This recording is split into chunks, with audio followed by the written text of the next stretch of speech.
This administration is employing the tactics used by authoritarian regimes to crack down on those who defend the rule of law. Places like lawyers, universities, civil society, and the independent media. So now is the time when all lawyers, law firms, judges, law schools, bar associations, and elected officials of every and no party have to stand up and condemn this attack. Because democracy doesn't only die in darkness, it also dies with silence or acquiescence.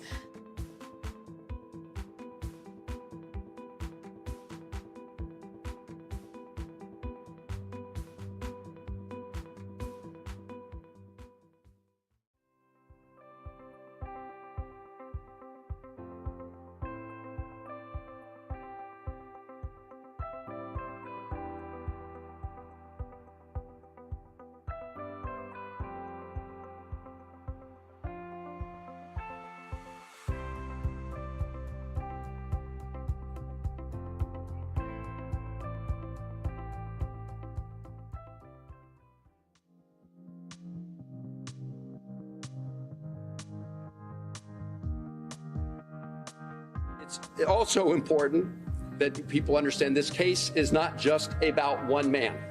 It's about protecting the constitutional rights of everybody who resides in the United States.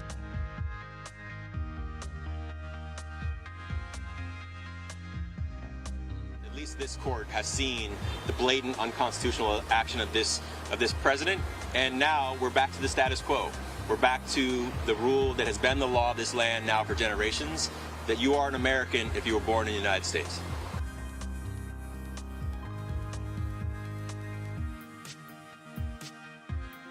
It makes no sense for local economies. It makes no sense for the people that care for these places. It makes no sense for the well-being of our most treasured places in this country.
This administration is employing the tactics used by authoritarian regimes to crack down on those who defend the rule of law.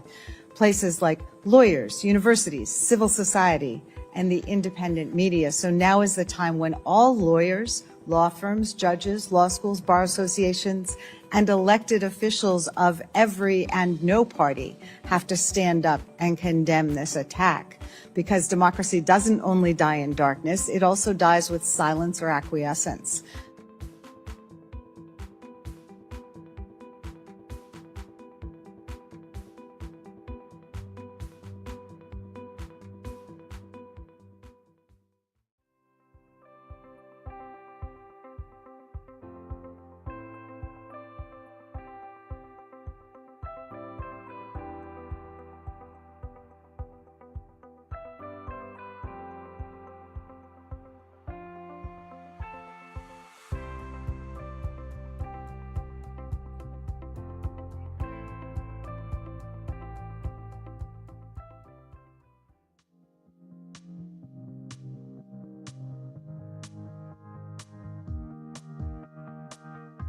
It's also important that people understand this case is not just about one man. It's about protecting the constitutional rights of everybody who resides in the United States.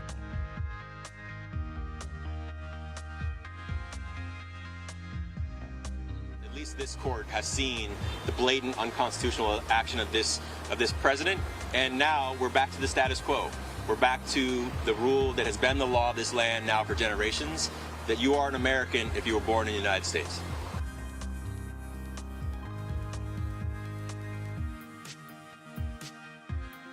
It makes no sense for local economies. It makes no sense for the people that care for these places. It makes no sense for the well-being of our most treasured places in this country.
This administration is employing the tactics used by authoritarian regimes to crack down on those who defend the rule of law. Places like lawyers, universities, civil society, and the independent media. So now is the time when all lawyers, law firms, judges, law schools, bar associations, and elected officials of every and no party have to stand up and condemn this attack. Because democracy doesn't only die in darkness, it also dies with silence or acquiescence.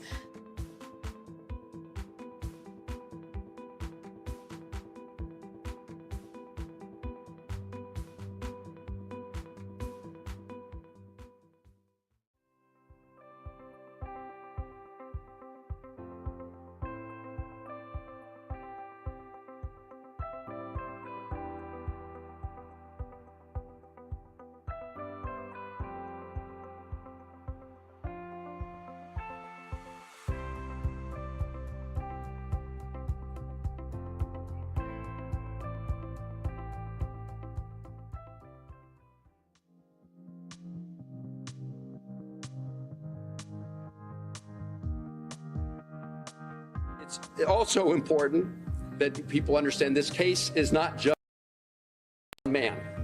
It's about protecting the constitutional rights of everybody who resides in the United States.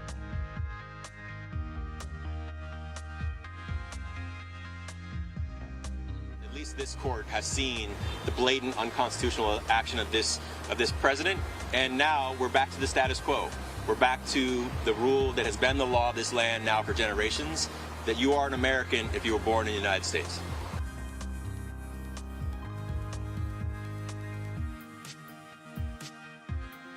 It makes no sense for local economies. It makes no sense for the people that care for these places. It makes no sense for the well-being of our most treasured places in this country.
This administration is employing the tactics used by authoritarian regimes to crack down on those who defend the rule of law.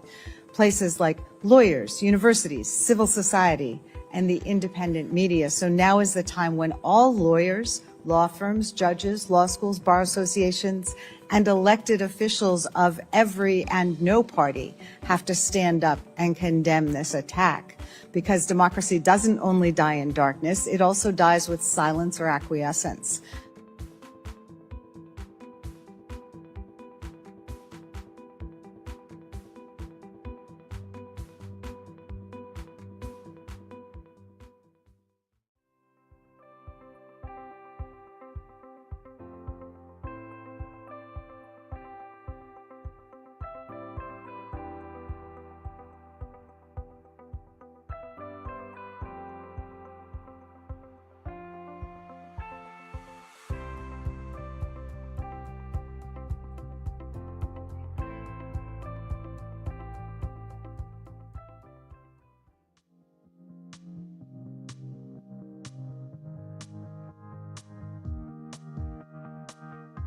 It's also important that people understand this case is not just about one man.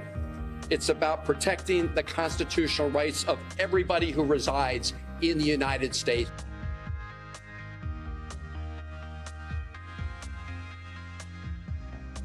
At least this court has seen the blatant unconstitutional action of this president, and now we're back to the status quo.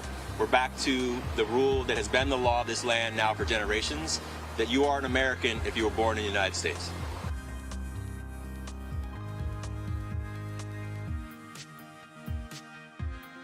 It makes no sense for local economies. It makes no sense for the people that care for these places. It makes no sense for the well-being of our most treasured places in this country.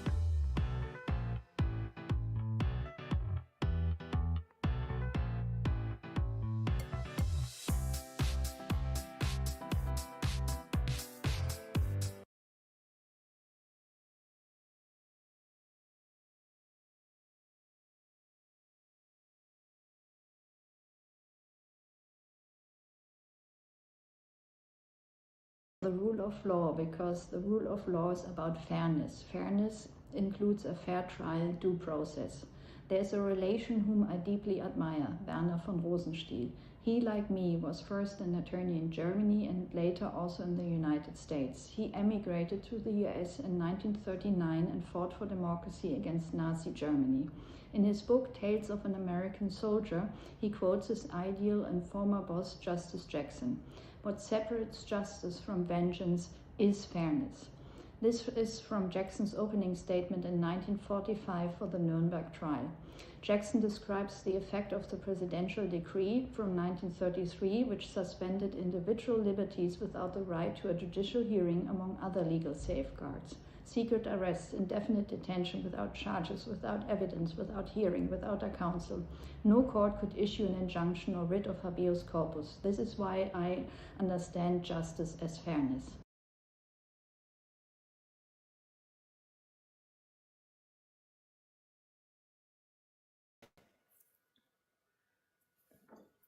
I stand for the rule of law because as long as I can remember, when we studied the Constitution in high school, I learned what the phrase meant and what it stood for. I always believed it was the law of the land and no one was above the law. Even the president of our great country is not exempt. The rule of law is essential to ensure our citizens' rights and freedom are not breached. It is also a necessary document to enable a reliable and equitable way for the United States of America to operate. Even as a child growing up, my parents instilled in their children that all men are treated equally under the law, no matter who they are and their titles.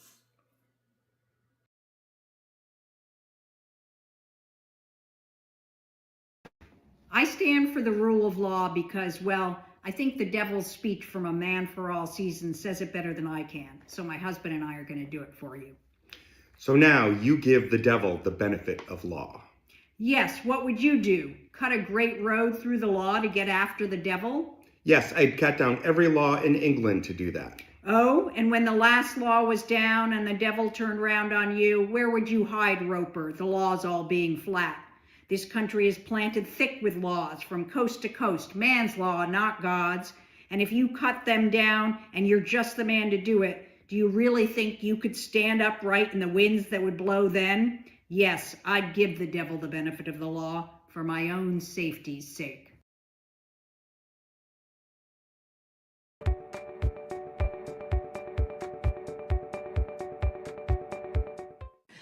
This administration is employing the tactics used by authoritarian regimes to crack down on those who defend the rule of law. Places like lawyers, universities, civil society, and the independent media. So now is the time when all lawyers, law firms, judges, law schools, bar associations, and elected officials of every and no party have to stand up and condemn this attack. Because democracy doesn't only die in darkness, it also dies with silence or acquiescence.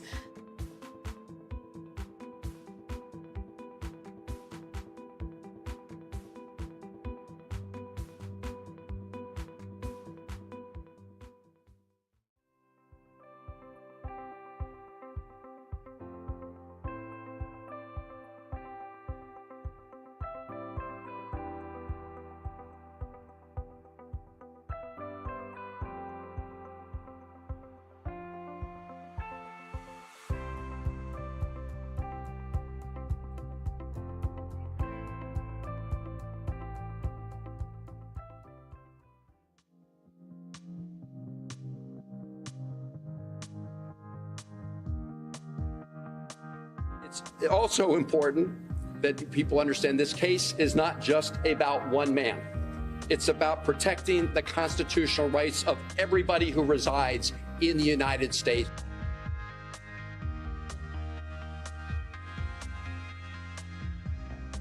At least this court has seen the blatant unconstitutional action of this president, and now we're back to the status quo. We're back to the rule that has been the law of this land now for generations, that you are an American if you were born in the United States.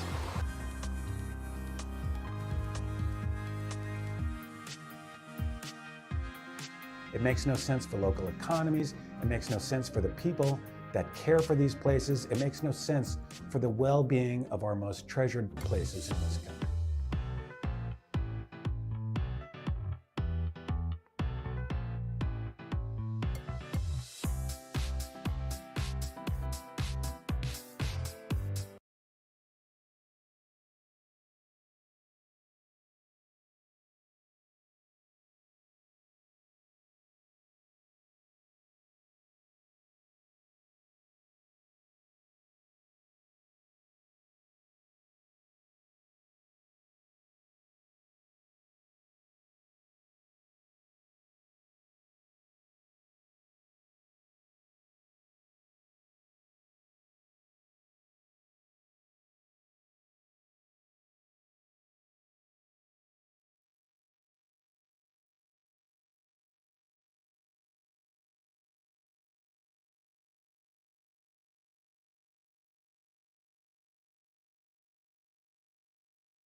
Everyone.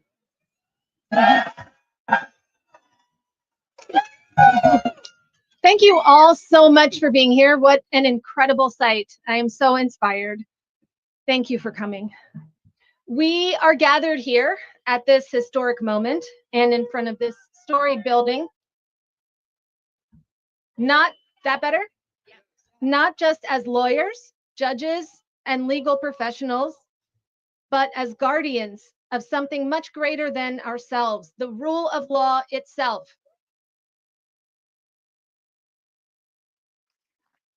Look around you. In over 48 cities across America at this very moment, thousands of legal professionals are standing just as we are, united in defense of judicial independence, the integrity of our profession, and the constitutional principles that define our nation.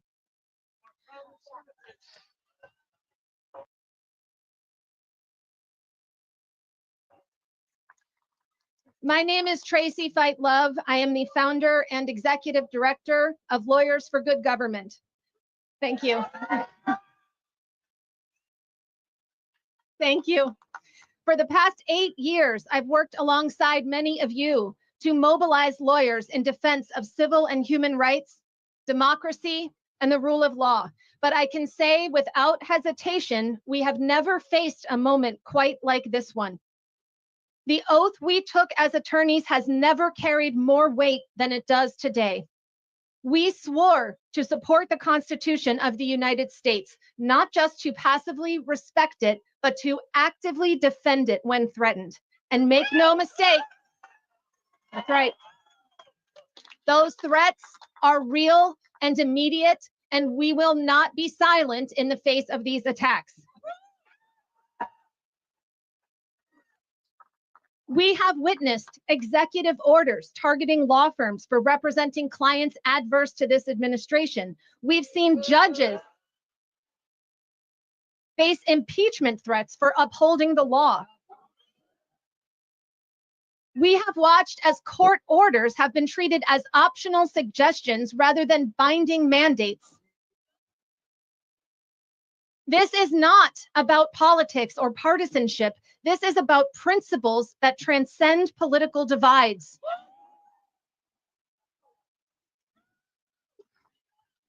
The rule of law is not a Democratic or Republican value. It's an American value.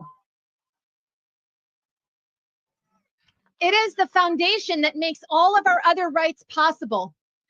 And there are some who would have you believe that the rule of law is a partisan issue or a complicated issue or a confusing issue that we need to have context to fully evaluate. It is not. It is so simple, children intuitively understand it.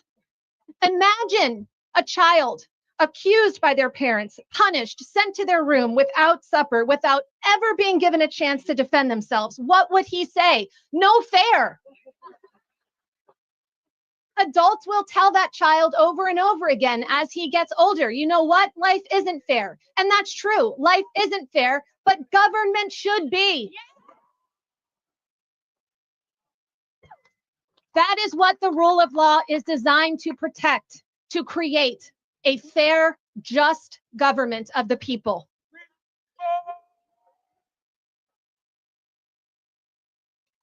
In a moment, you will hear from distinguished leaders who understand what's at stake. Then together, we will reaffirm our oaths, the solemn promises we made when we first entered this profession to support the Constitution of the United States. Before we do that, I want to thank our co-sponsors for this event and every one of you for standing up at this critical moment.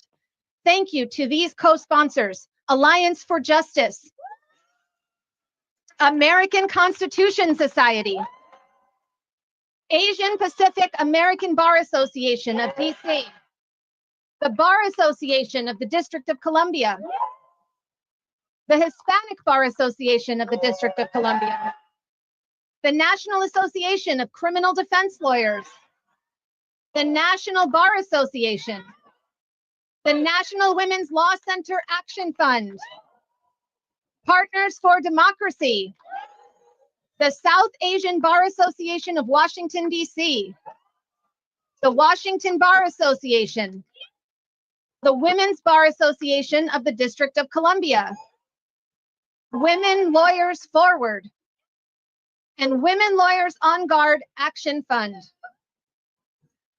As we observe Law Day, we also want to extend our deepest gratitude to the many lawyers in attendance who are, have been, or maybe recently left our nation's civil service.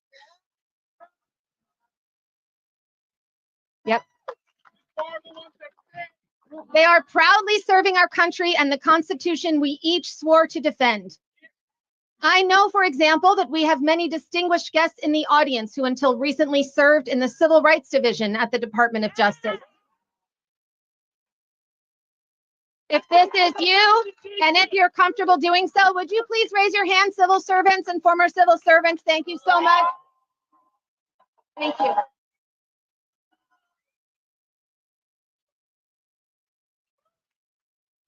I want to say this to you and every other civil servant in attendance. We see you. We recognize your unwavering commitment to upholding our Constitution and protecting the fundamental rights of all people. Your work has touched countless lives across our nation, ensuring equal protection under the law, safeguarding voting rights, combating discrimination, and holding institutions accountable. I would also like to take a moment to publicly acknowledge and recognize the members of Congress who are standing in support of the rule of law today.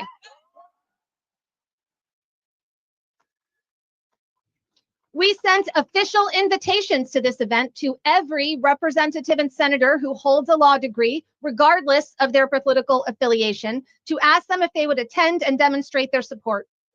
In response, I am pleased that the following members of Congress are here in attendance, and we are so grateful for them being here. You will hear from each of them a bit later on. Senator Chris Coons of Delaware, Representative Sam Liccardo from California, Representative Jamie Raskin from Maryland, Representative Glenn Ivey from Maryland, Representative Suzanne Bonamici from Oregon, Representative Lizzie Fletcher from Texas, and Representative Hank Johnson from Georgia. Thank you. And last but not least, our next speaker, who I am honored to introduce, Congresswoman Mary Gay Scanlon, representing Pennsylvania's 5th Congressional District since 2018. Congresswoman Scanlon has dedicated her career to serving the most vulnerable, first as a lawyer and now in Congress. She currently serves on the House Committee on Rules, House Judiciary Committee, and serves as ranking member of the House Judiciary Committee's Subcommittee on the Constitution and Limited Government. She also chairs the House caucuses on access to legal aid, youth mentoring, and foster youth.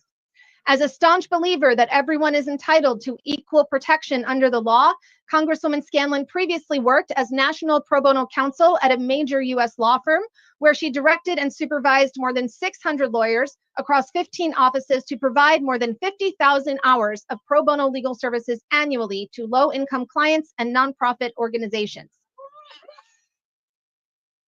Under her leadership, the pro bono program worked on critical issues, including voting rights, child advocacy, immigration, public benefits, and criminal justice reform.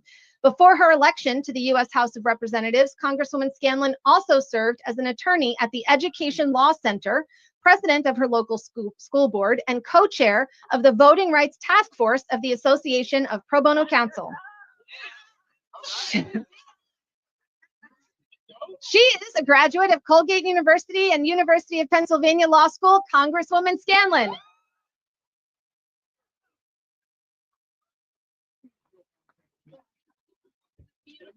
Thank you. Thank you all for being out here to recognize Law Day and the necessity that all of us, but particularly those in the legal profession, stand up for the rule of law and judicial independence, not just on Law Day, but every day.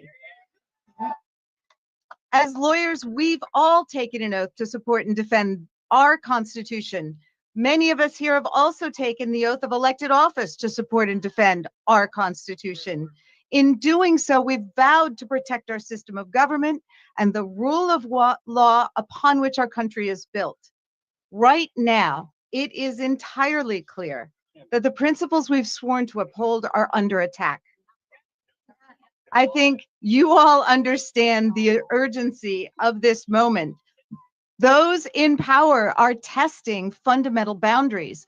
Their actions are flying in the face of our American tradition that no one is above the law.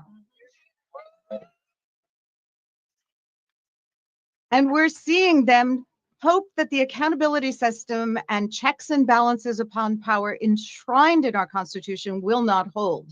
But as attorneys, we have a crucial role in ensuring that it does hold.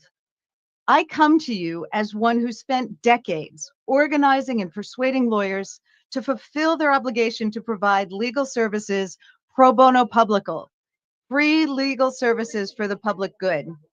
I believe now is the time to build on the call to action of President John F. Kennedy in 1963.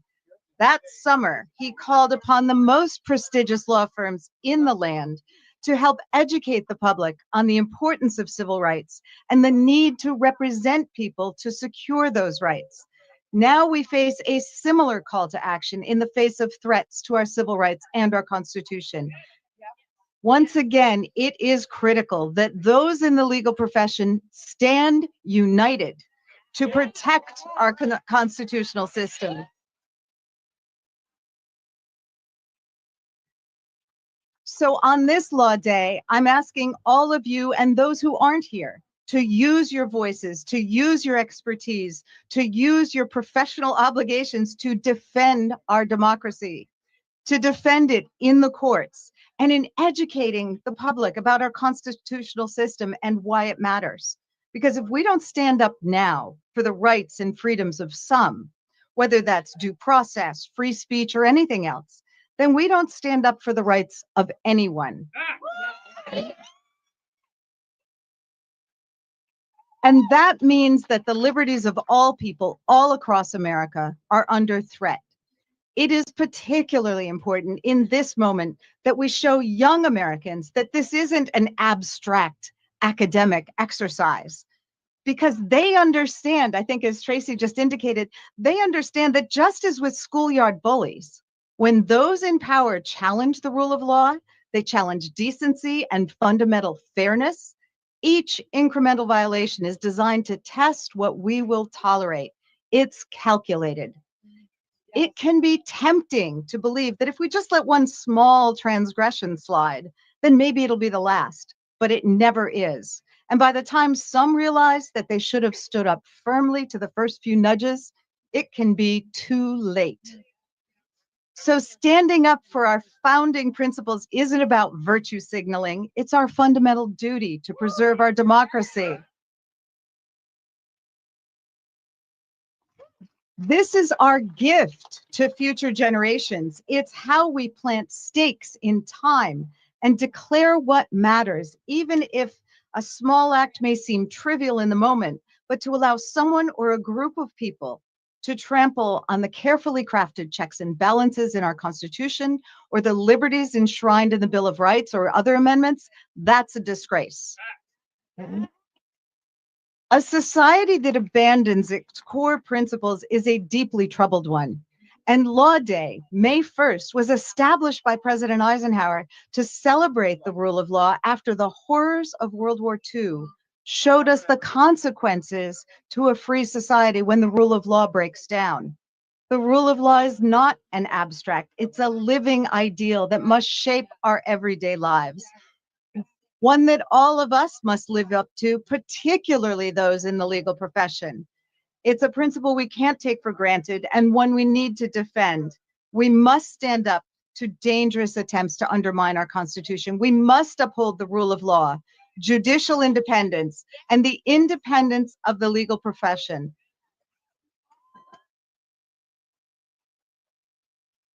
And we must always strive for a more just, more fair America. So let us all today reaffirm our oaths to the Constitution with these values and promises in mind. Thank you.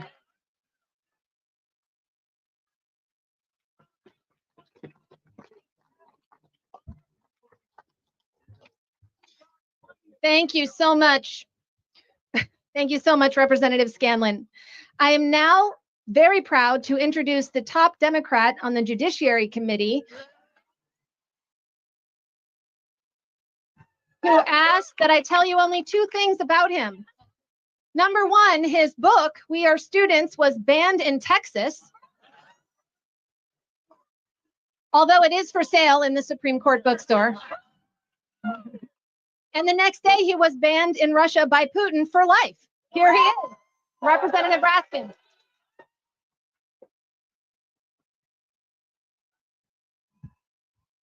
Hey, everybody.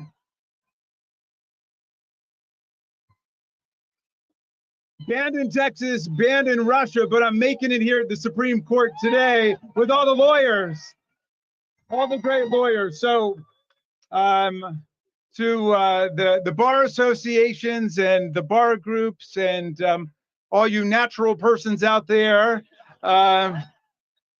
thank you for exercising your right to petition for redress of grievances, your right to assemble, your right of free speech, right here in the nation's capital, right in front of the Supreme Court. What an honor it is to be with you guys. Tom Paine said that in the absolute societies, the king is law, but in America, the law will be king. The law will be king. So, look, you guys know, I'm seeing some of my former colleagues from American University's Washington College of Law here out in force.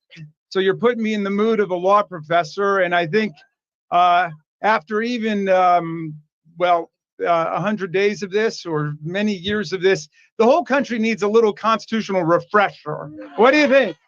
What do you think? So, so forgive me, because you can take the law professor out of the classroom, you know, but let's start with the beautiful preamble to the Constitution, our mission statement, right? We, the people, in order to form a more perfect union, establish justice, ensure domestic tranquility, provide for the common defense, promote the general welfare, and preserve to ourselves and our posterity the blessings of liberty, do hereby ordain and establish the Constitution of these United States of America. Okay. And you know, the very next sentence in the Constitution is the first sentence of Article 1. And what does it say? All legislative power shall be vested in the Congress of the United States. That's all the lawmaking power. That's all the power of the purse, the spending power, the budget power. Page after page, we've got the power to regulate commerce domestically and internationally. We've got the power over tariffs. We've got the power to declare war. We've got the power to raise armies and navies. And you get through all of that, the budget and the spending and the taxes. Then you get to Article 1, Section 8, Clause 18, and all other powers necessary and proper to the execution of the foregoing powers, right? Then after all that, you get to Article 2, right? 4 short little paragraphs, the most important of which reads, the president shall be impeached for treason, bribery, and other high crimes and misdemeanors. Okay? But look, what is the core job? You know, some of my colleagues will sometimes say, we've got 3 co-equal branches. Give me a break. First of all, co-equal is not even a word, right? That's like extremely unique or something like that. It's not even a word. If we're equal, why did James Madison say in the Federalist Papers that the legislative is clearly the predominant branch of government? Why is it we've got the power to impeach, try, and convict the president, but he doesn't have the power to impeach, try, and convict us? Okay? It's because the framers understood the dangers of a king, one person who thought that they had mad power over everybody else. Our Constitution was designed against kings and queens and monarchs and nobles. It's unconstitutional to create titles of nobility in the United States of America. But anyway, you get through all that, and the core job of the president, after being the commander-in-chief of the Army and Navy in times of actual conflict, not commander-in-chief of the country or the government, commander-in-chief of the Army and Navy in times of actual conflict, the president's core job is what? To take care that the laws are faithfully executed, right? Not diminished, not trashed, not reversed. If it's gone through the House and it's passed, it's gone through the Senate and it's passed, it's been signed into law by the president or vetoed by the president and overridden by 2/3 of Congress, then it is a law. Your job is to take care that the laws are faithfully executed. All we say to the president of the United States is, do your job. Do your job.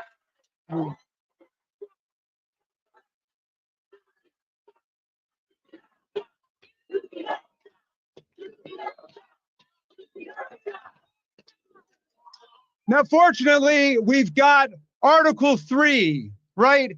And the Supreme Court said, Chief Justice Marshall said in 1803, it is emphatically the province and the duty of the judicial department to say what the law is.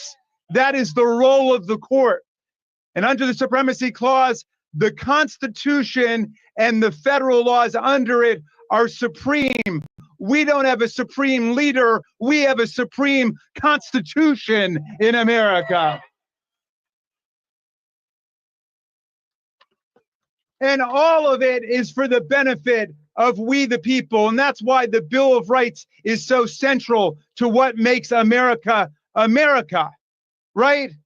And right now, all of it is under attack. The First Amendment, the freedom of speech is under attack. The freedom of press is under attack. You know, the press has the right to call the Gulf of Mexico without being kicked out of the White House. Okay?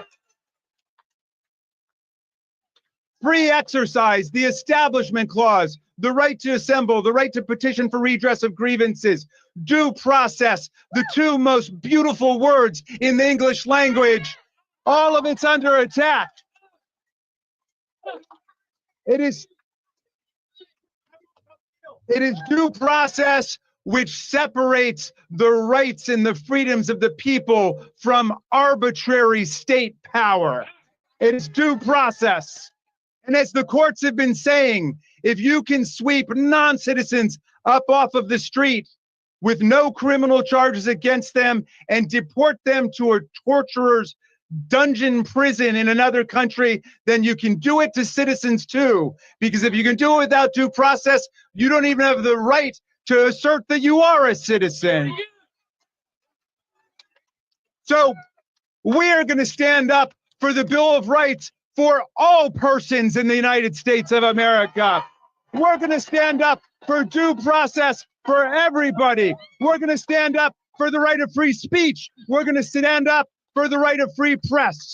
My friends, I'm going to leave you with the words of some of the great democracy patriots, because there's no democracy without the rule of law, just like there's no rule of law without lawyers, and there's no rule of law without democracy. You don't find it in the dictatorships, in the tyrannies. Democracy and the rule of law go together, and they stand best when they stand together. And so I want to quote to you first a great lawyer, Thomas Jefferson, who at another time like this, in fact, they're invoking some of the same laws today at the time of the Alien and Sedition Acts, the time of the 1798 Alien Enemies Act. A friend wrote Jefferson, despairing of the condition of the country.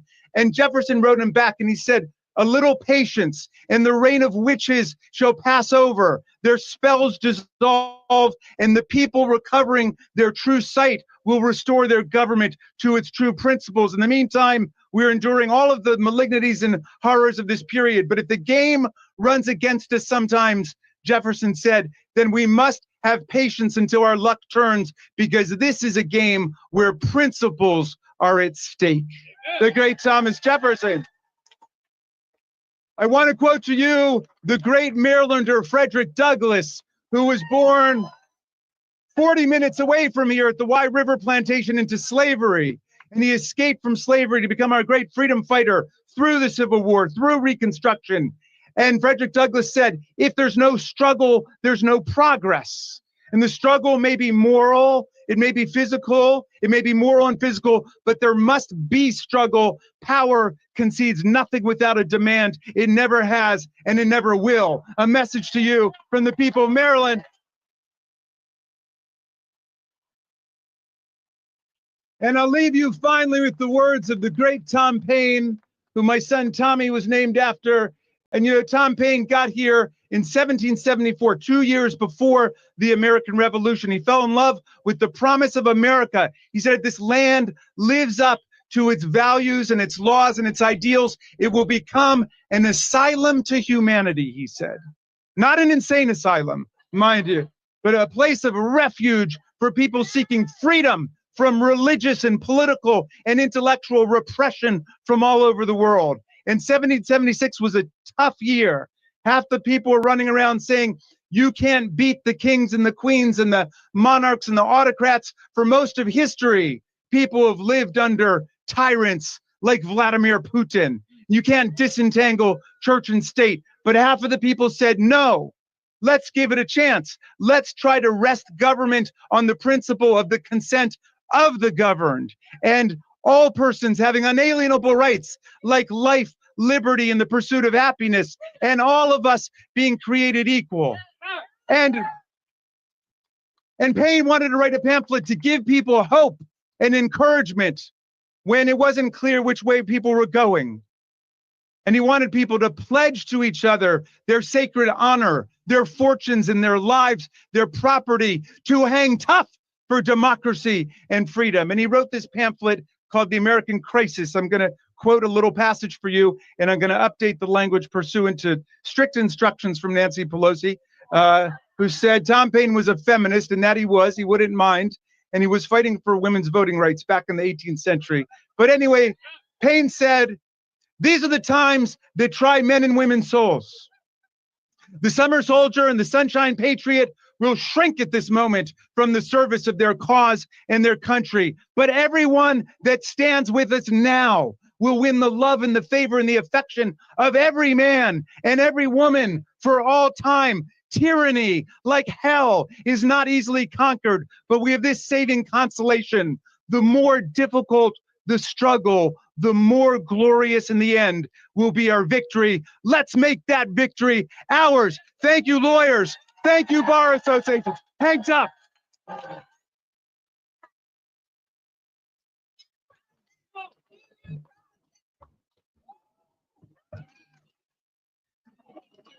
Thank you. Thank you, Representative Raskin. Thank you so much. It is my honor to next introduce Wiley Adams, the 82nd president of the National Bar Association, presiding over the NBA during its centennial celebration. He retired in 2020 as the chief legal officer of one of the 10 largest asset management businesses in the world. He earned his JD from the University of Wisconsin Law School and his BA from Augustana College in Rock Island, Illinois, majoring in accounting, business administration, economics, and political science. He serves on the board of the only Black-owned bank in Illinois, and we are so pleased to have him with us, Mr. Wiley Adams.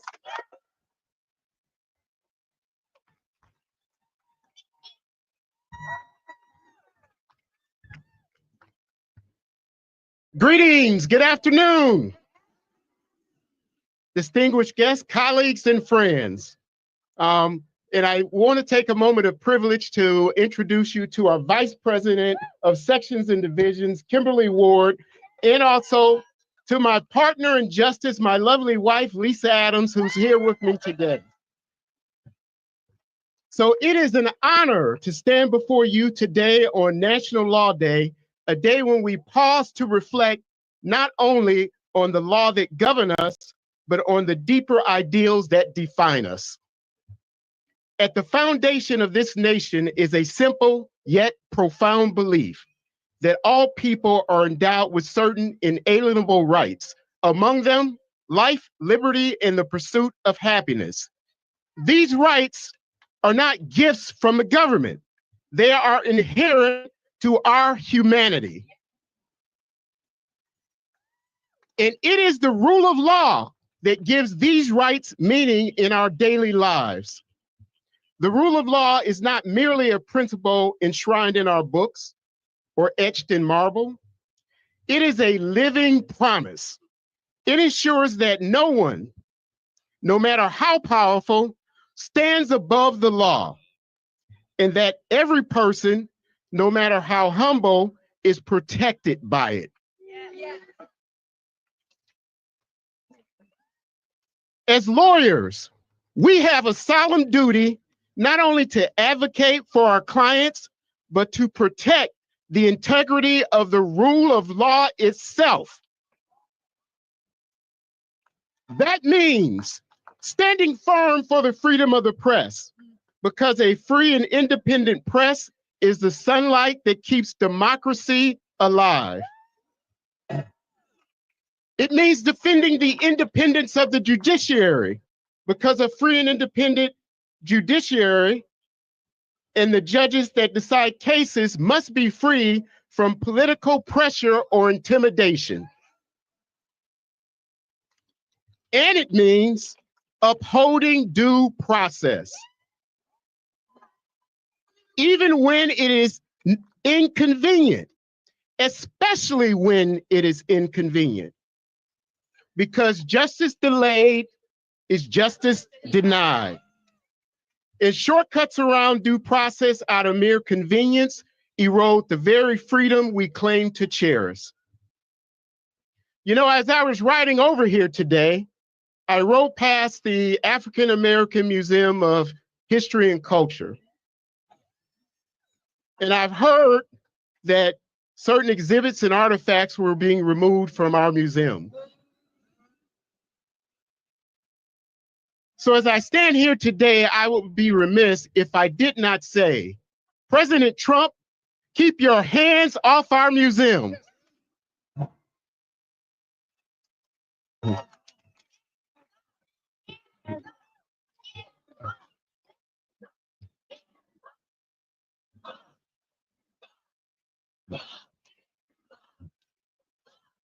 So today, the challenges we face are real. Attacks on truth, on institutions, on the very fabric of democratic governance. So on this National Law Day, we dedicate ourselves to the cause of justice. We stand in proud tradition of those who understood that the rule of law must be a shield for the vulnerable, not a weapon for the powerful. So let us leave here not just as practitioners of law, but as guardians of liberty, protectors of democracy, and champions of enduring American promise. Thank you, and may justice always light our path. Thank you.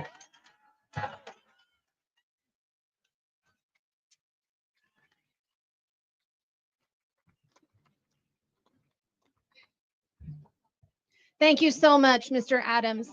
We now come to a pivotal moment in our gathering, one that reminds us of the sacred promises we've all made as members of the legal profession. We will first hear from 5 distinguished members of Congress who, before serving in the legislative branch, took attorney oaths in their respective states. They understand the sacred responsibility we bear as guardians of justice, and each will share the attorney oath from their home state, demonstrating how our profession speaks with many voices, but one commitment across this great nation. Following their presentations, we will invite all attorneys present today to join in a collective reaffirmation of our oath led by retired administrative law judge Leslie A. Susan.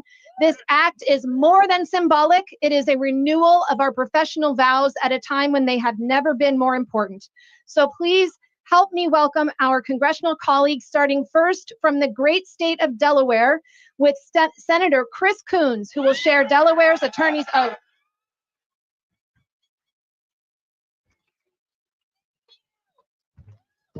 Good afternoon, everybody. How are you? Are we proud to be Americans living under a constitution in a nation dedicated to the rule of law? In 1992, I took the oath as a young Delaware attorney. I've been a member of the Delaware Bar ever since. And as a member of the Senate Judiciary Committee, I've conducted confirmation hearing after confirmation hearing. I have questioned and pressed and asked for commitments for a generation of federal judges to respect and observe the rule of law. From attorneys general to federal prosecutors to judges. My question has always been, do you understand that we all swear an oath to uphold the Constitution, not an oath of loyalty to any one politician, potentate, prince, or self-appointed king? And I've let the answer to that guide for whom I have voted. My small state was the first state to ratify the Constitution. And our small but mighty bar of 3,200 members is proud to have contributed what we have to our nation's independence. So it's an honor to count you among those who gather to celebrate Law Day and to repeat the somewhat quirky, a little antiquated, but fabulous lawyer's oath from Delaware. I do solemnly swear or affirm that I will support the Constitution of the United States and the Constitution of the State of Delaware, that I will behave myself in the office of an attorney within the courts, accounting to the best of my learning and ability, and with all good fidelity, as to the court, as to my client, and that I will use no falsehood, nor delay any person's cause through lucre or malice. So help me God. Thank you all.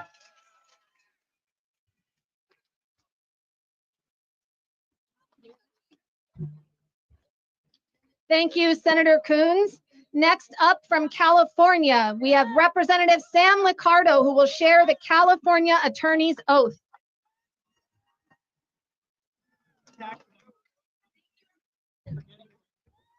Well, good afternoon. We got any attorneys around here? That's good, because we're going to need some pretty soon. My words to you are very simple. Thank you. We're 100 days in of this awful nightmare, and already 93 federal courts have issued injunctions, Republican and Democratic appointed judges, because of the extraordinary work that you and our brethren are doing throughout our country. Thank you for standing up for our Constitution. I know you don't stand up for our Constitution because you're lawyers. You stand up for our Constitution because you're Americans. And collectively, we say to Donald Trump, our Constitution is not negotiable. And I love the sign. You're damn right. We're going to impeach him in 2026 when we get the chance. But until then, sue the bastards. All right. I've got an oath to offer from the great state of California that I took when I was a little younger. Okay, maybe 30 years. I solemnly swear that I will support the Constitution of the United States and the Constitution of the state of California, and that I will faithfully discharge the duties of an attorney and counsel at law to the best of my knowledge and ability. As an officer of the court, I will strive to conduct myself at all times with dignity, courtesy, and integrity. Thank you all for what you're doing throughout our country.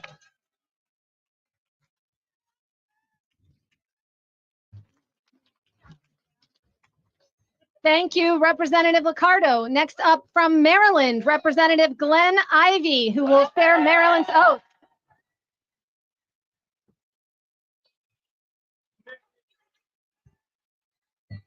How you doing out there?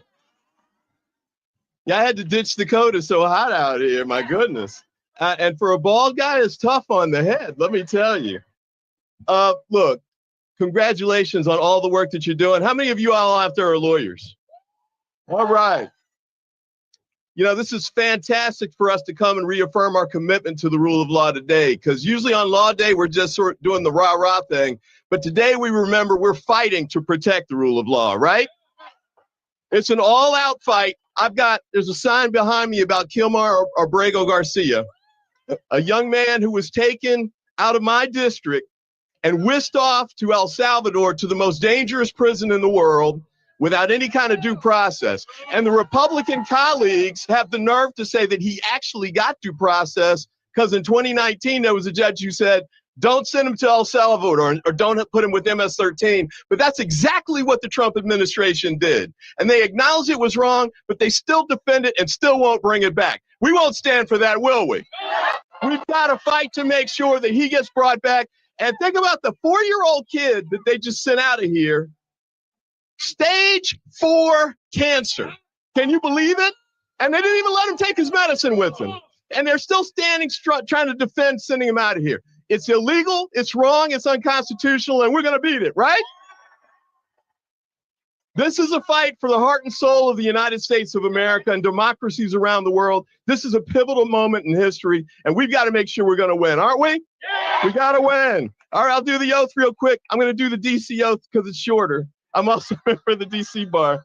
I, Glenn Ivey, do solemnly swear or affirm, let me put my hand up, that as a member of the bar of this court, I will demean myself uprightly and according to law, and that I will support the Constitution of the United States of America. Donald Trump, are you listening?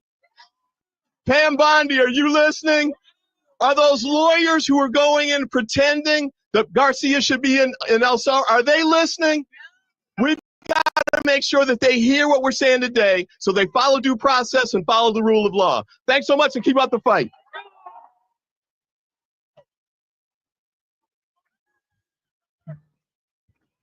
Thank you, Representative Ivey.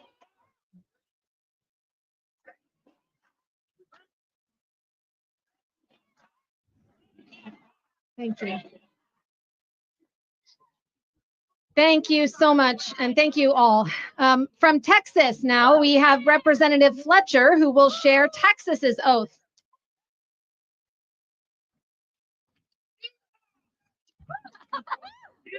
Oh, thank you so much. Oh, what a beautiful sight. I'm so glad to see all of you here today and to be here with all of you today, with my wonderful colleagues who are so inspiring. And of course, one of my mentors who made it here all the way from Houston, and so many lawyers from across the DC area and from across the country who are here today because we understand the times that we are living in. And we are here to retake our oaths of office, our oaths as lawyers, the cornerstone of our profession and our promise to our fellow Americans. We're here to support the Constitution of the United States and defend the Constitution of the United States and to protect the constitutional rights of all who live here. We are here to ensure due process and make sure that we are opposing anything that undermines due process. And we are, as my oath says, which I'm about to take, we're here to conduct ourselves with integrity and honesty. And that is what we do as lawyers, as representatives and members of the bar. And it is what we need all Americans to do today. So I'm so proud to retake the oath that I swore when I was admitted to the State Bar of Texas back in 2006. I didn't need these glasses then, but I do now. I, Elizabeth Pannell Fletcher, do solemnly swear that I will support the Constitution of the United States and of this state, that I will honestly demean myself in the practice of law, that I will discharge my duties to my clients to the best of my ability, and that I will conduct myself with integrity and civility in dealing and communicating with the court and all parties. So help me God.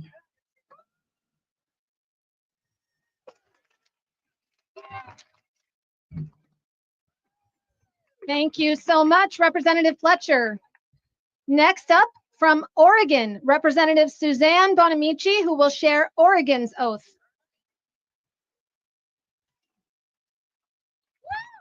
Thank you all. Thank you, lawyers, friends of lawyers. I just want to say I started my career down the street is a government lawyer for the Federal Trade Commission. So thank you. Thank you to the federal lawyers, the workers who are still fighting it out, and those who have lost their jobs. I also want to give a shout out to our federal public defenders. I have fought for defense funding for years because we need public defenders to have a strong system of justice, too often unrecognized. Thank you to the federal defenders. I also worked for a law firm. Thank you to the law firms who are standing up to this administration and to their outrageous attacks. Thank you to those law firms. And finally, I want to say that I'm here to reassert my oath to the Constitution, an oath I took when I became a member of the bar in 1983, an oath I took as a member of Congress, and I will reaffirm today. But I want to say we're standing in front of the Supreme Court today. Our court system, our Article 3 court system is here to resolve disputes. It is not for retribution against political enemies. So I, Suzanne Bonamici, swear that I will faithfully and honestly conduct myself in the office of an attorney in the courts of the state of Oregon, that I will observe and abide by the rules of professional conduct approved by the Supreme Court of the state of Oregon, and that I will support the Constitution and the laws of the United States and the state of Oregon. To the court, opposing parties, and their counsel, I pledge fairness, integrity, and civility, not only in court, but in all written and oral communications. Thank you.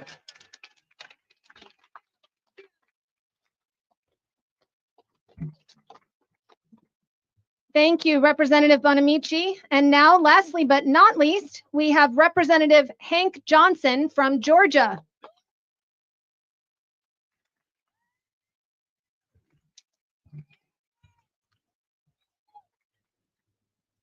Good afternoon. In 1775, 250 years ago, at the Second Virginia Convention, in the run-up to the Declaration of Independence, July 4th of 1776, these words were uttered by an American patriot, a farmer, a politician, and a lawyer. His name was Patrick Henry, and he uttered these 7 words: "Give me liberty or give me death."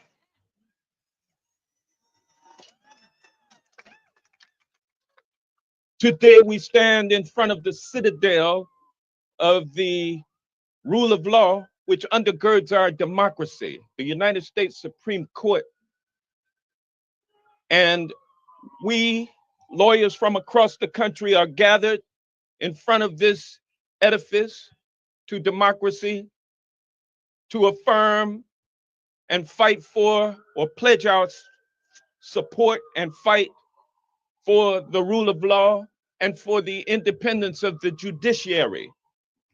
2 very important concepts that undergird our freedom. We're here to fight for that. Lawyers fight for justice. No matter what type of law you practice, you find a way, or you should find a way, to fight for justice. But as we get older and we acquire debt and opulent tastes for living, sometimes the ideals that we adhered to as youth, we no longer find useful. And unfortunately, we have 10 top powerful law firms in this country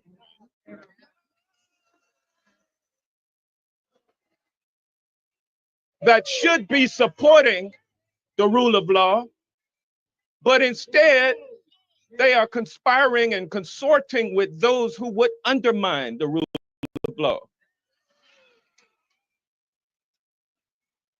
And if those lawyers can't fight for our system,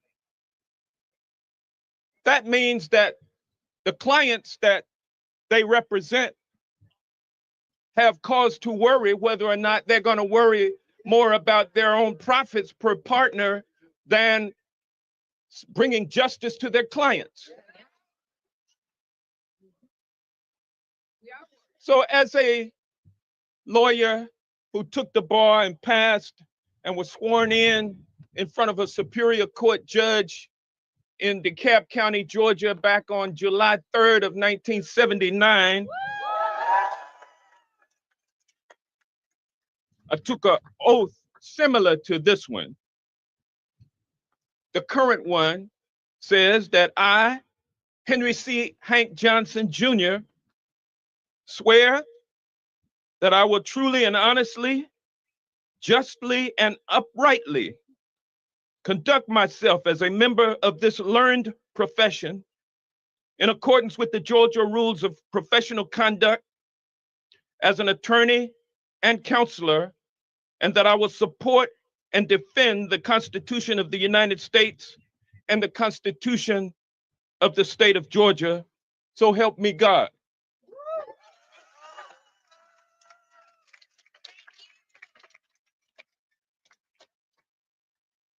Even though I'm a Buddhist,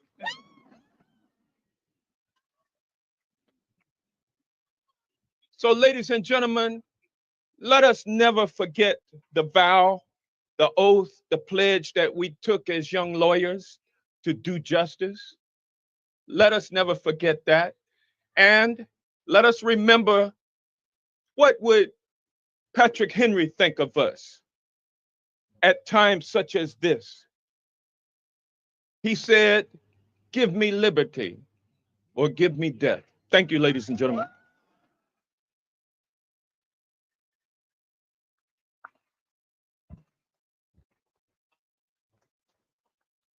Thank you so much, Representative Johnson. And thank you to all of our congressional colleagues for those powerful reminders of our shared commitment across different jurisdictions. Now that we have been reminded of our oaths on their import on Law Day, in a moment I will invite all attorneys present to join me in raising your right hand to join in the ceremonial oath reaffirmation. And I invite our distinguished guest, retired administrative law judge Leslie Suzanne, to join me on the podium and lead us in reciting the DC oath.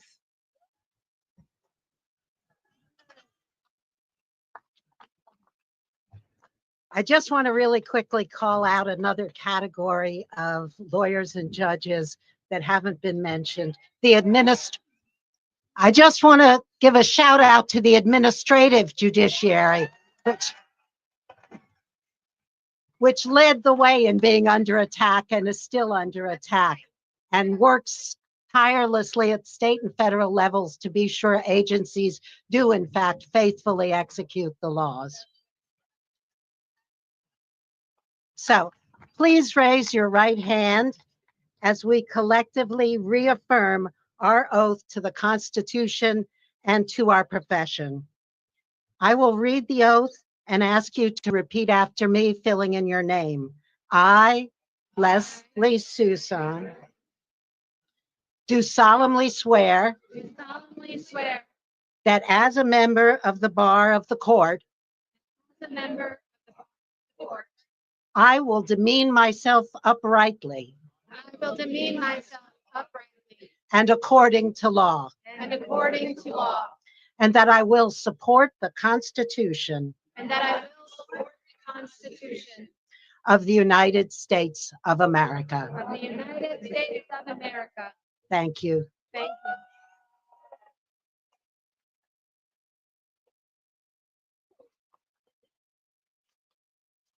I am going to ask all of you who just had your hands raised to please raise them one more time so I can capture the view from up here for anyone who could not be here before.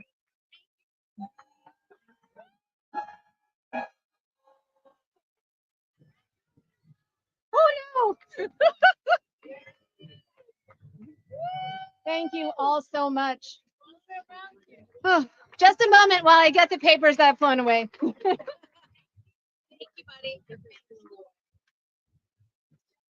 Okay. I hope that this moment of solidarity will strengthen our resolve to fulfill the promises we have made to our clients, to our courts, and to our country. Whatever challenges lie ahead, let us face them with the integrity and courage befitting members of this honorable profession. As we prepare to leave this gathering, and please don't leave quite yet, as we're going to ask everyone for a photo if possible, I want to thank everyone who made this extraordinary day possible. To our distinguished speakers, thank you all so much. Thank you for lending your voices to this crucial cause. To our partner organizations and sponsors, thank you for standing shoulder to shoulder with us in defense of these principles. To every attorney who retook the oath today, thank you for recommitting yourselves. Recommitting yourselves to the Constitution and the rule of law. That promise is not just words on paper, it is the foundation of our democracy. To every lay person who joined us, thank you for recognizing that this fight belongs to all of us.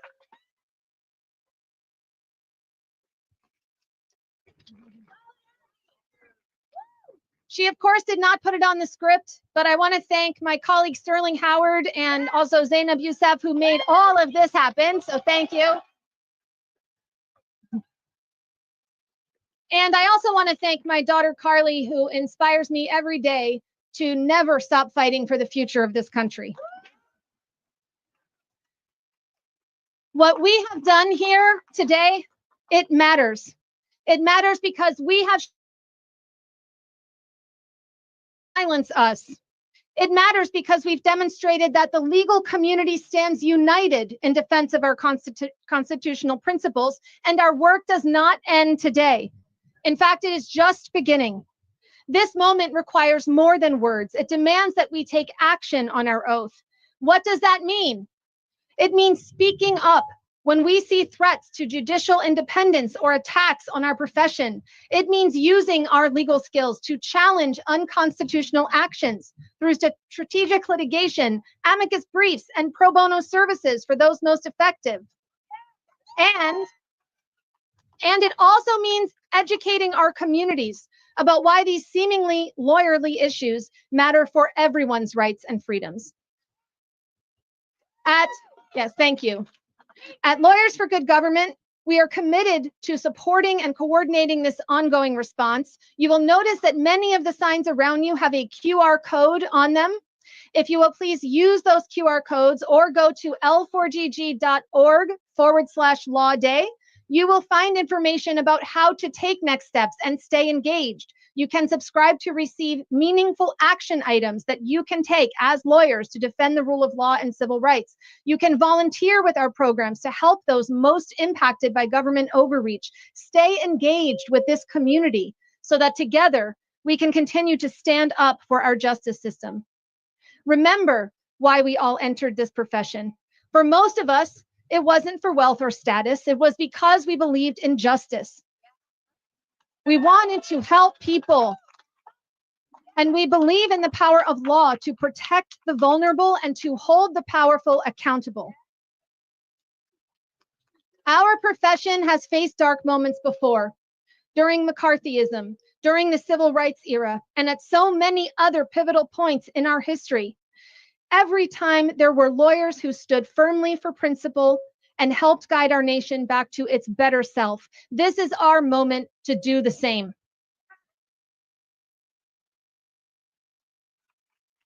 As we leave here today, please carry with you the knowledge that you are not standing alone. You are part of a nationwide community of legal professionals who refuse to be silent in the face of threats to our system of justice. Thank you for your courage, your commitment, and your presence here today. I have one final request before you disperse. We would like for all attorneys who reaffirmed their oath today to please, if you can, remain for just a few more minutes, and I will ask you to gather here in a moment in front of the stage for a group photograph. We hope that this image will serve as a powerful visual reminder of this nationwide stand for the rule of law. When future generations look back on this moment, We want them to see not just words, but the faces of those who stood up when it mattered. So please, once I step away from the podium, please do not go on the steps of the Supreme Court. That's very important. But once I step away, please come forward and help us document this historic day. Thank you so much. Let us go forth and never stop fighting for the rule of law. Thank you. Thank you all. Thank you, everybody.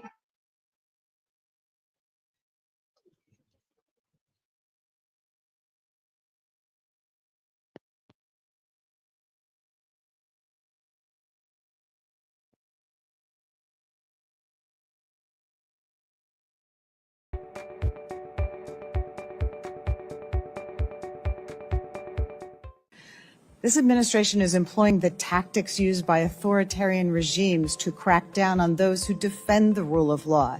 Places like lawyers, universities, civil society, and the independent media. So now is the time when all lawyers, law firms, judges, law schools, bar associations, and elected officials of every and no party have to stand up and condemn this attack. Because democracy doesn't only die in darkness, it also dies with silence or acquiescence.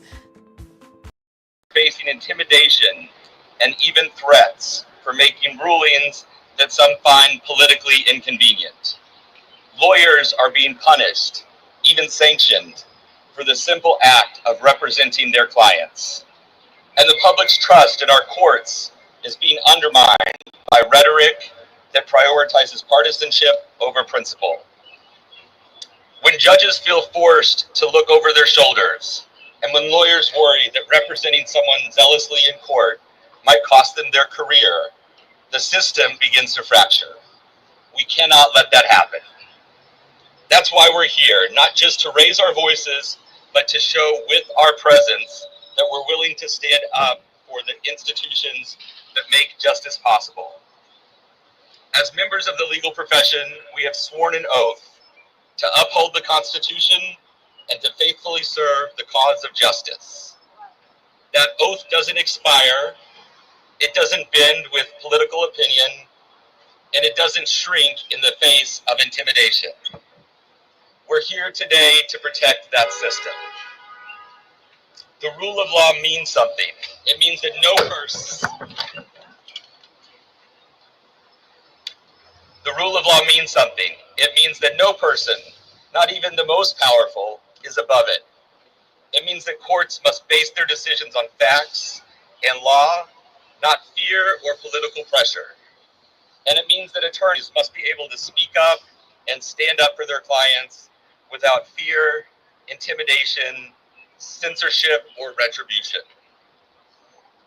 This isn't abstract. These principles directly affect our communities, our clients, and our country.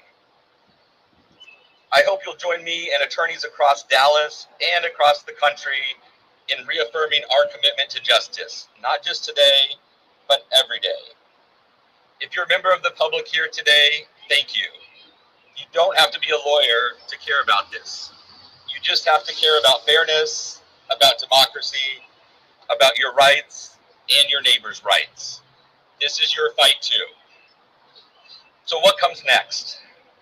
Speak up when judicial independence is undermined. Educate your community about why a fair and impartial court system is essential. Support efforts that preserve access to justice and protect the rights of all people, not just the privileged or the powerful. And most of all, stay engaged. Democracy is not a spectator sport.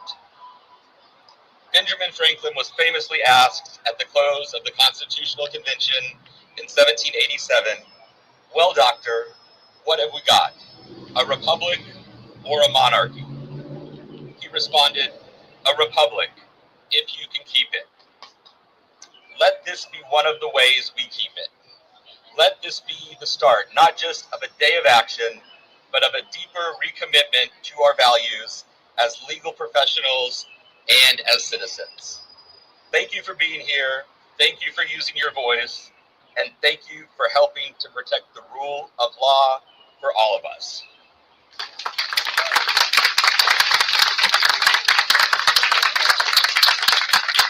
Next, I'd like to introduce Attorney Cheryl Whatley. That's CHERYLWATTLEY.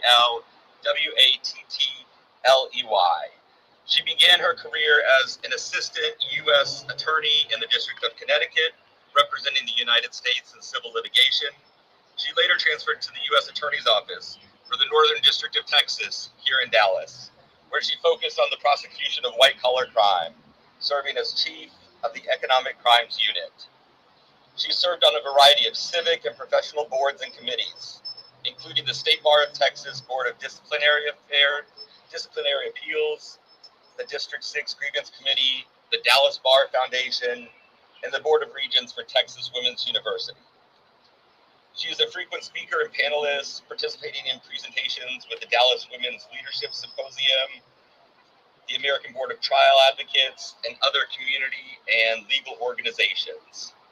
She would take up the time we have here today, but I'm going to let you hear from her directly. Please welcome Cheryl Whatley.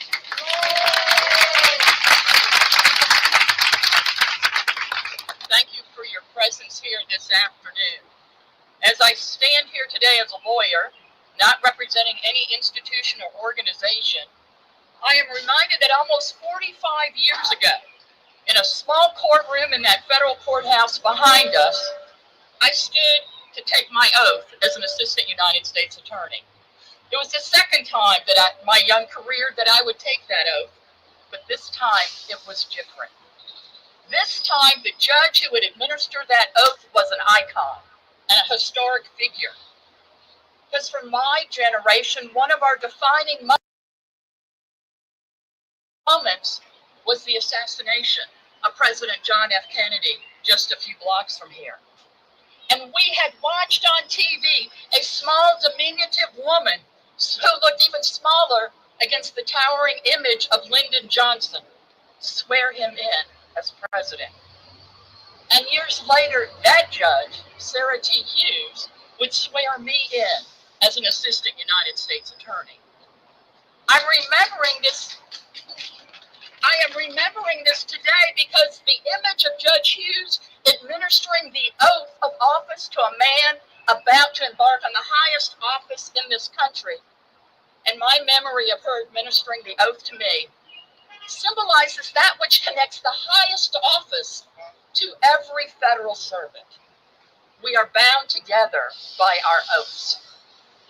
My first obligation as a prosecutor was captured in the words, to support the Constitution.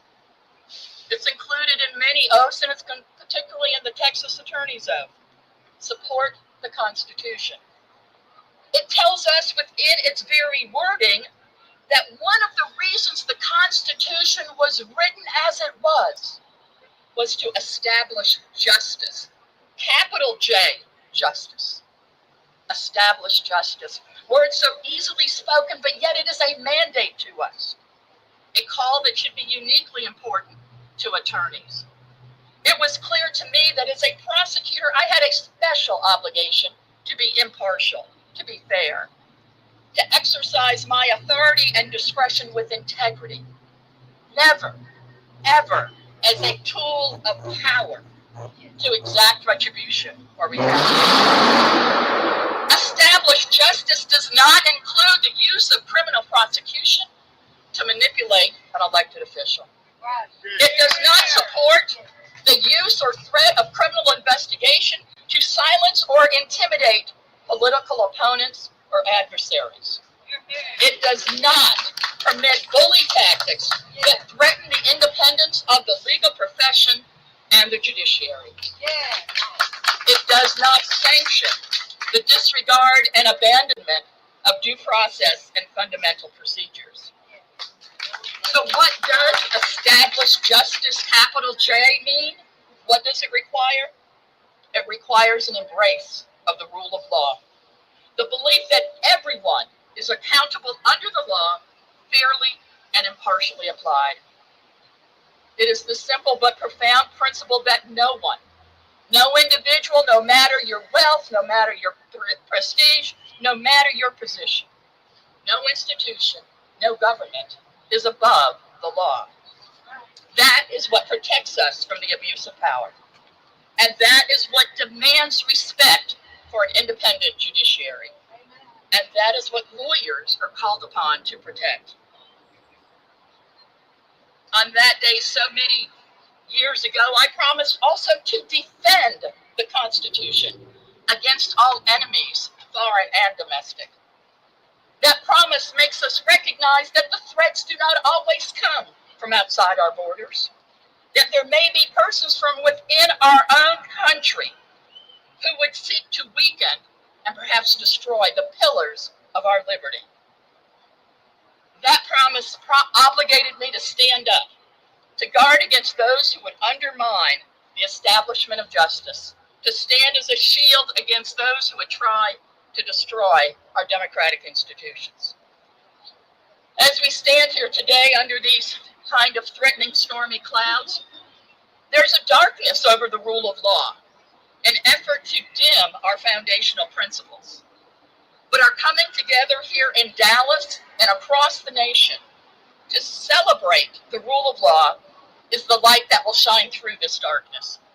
Our commitment, our understanding that lawyers have a unique and special obligation to be on the front line, to constantly strive for the establishment of capital J justice, will break through these clouds and repel those efforts. We understand the mission. We hear the call. And we know that our silence is complicity.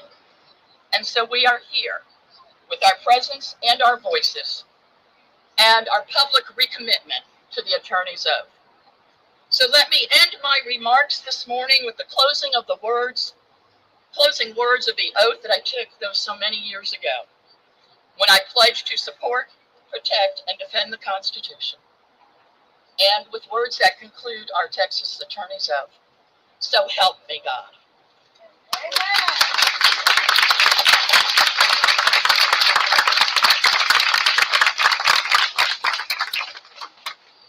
Thank you so much. I'd like to welcome up Judge Dominique Collins. That's DOMINIQUECOLLINS. Judge Dominique Collins presides over Dallas County Criminal District Court number 4. She also oversees the Dallas County Veterans Court, which gives justice-involved veterans who complete treatment of their combat-related PTSD an opportunity to have their cases dismissed and expunged.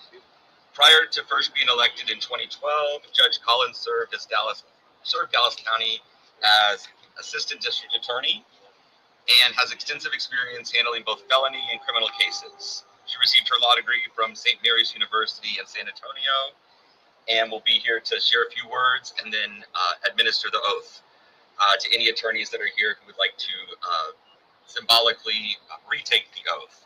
And on a personal note, I consider myself very honored and lucky that Judge Collins agreed to administer the attorney oath to me back when I passed the Texas bar nearly 10 years ago. And she was also kind enough to officiate at my wedding 7 years ago. So both still going good with both of those. So please welcome Judge Dominique Collins.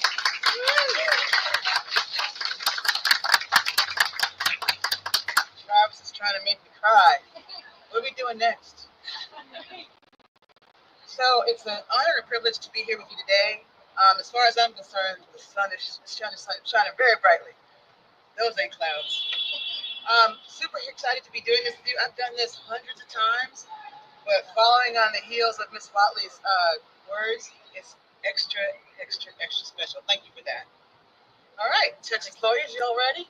Yes. All right, put up your right hands. All right, I state your name.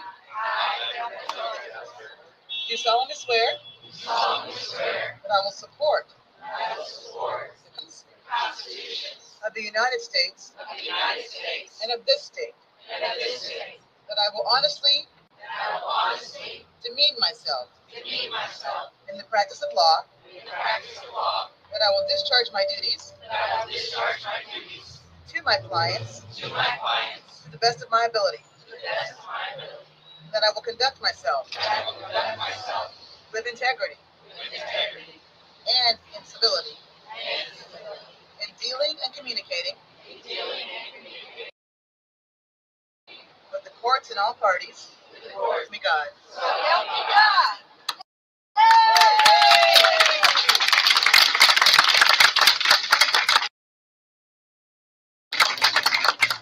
With civility. Remember that part.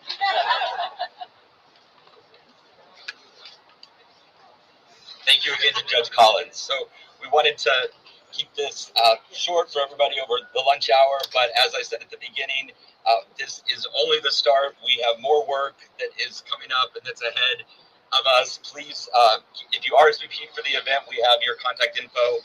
If you haven't, please visit DallasForRuleOfLaw.com. This is a volunteer organization that needs more attorney volunteers, people in the legal profession, and public support. You can also scan the QR code that's on these signs, or go to lawyers4theruleoflaw.com if you're an attorney to sign on to a statement that is national. There's over 40 states represented, attorneys from 40 states, and I think we just hit 500 signatories today. So please sign on to there. There's still more work to do, but I think this is a great start for here in Dallas and across the nation. And a quick thank you to our sponsors, including Rudner Law Offices and Gasper Law. Thank you again. We'll be in touch. And as we said, this is only the beginning. Thank you, Dallas.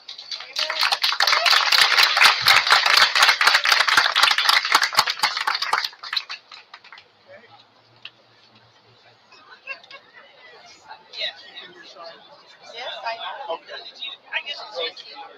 Oh, you are? I have quite a collection. All right, good for you. So my daughter made this. Good. Good. She did a good job.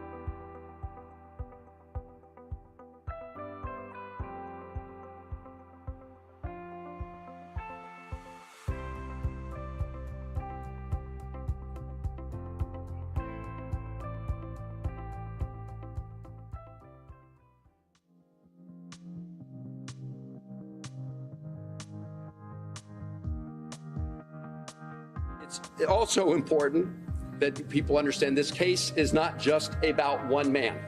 It's about protecting the constitutional rights of everybody who resides in the United States.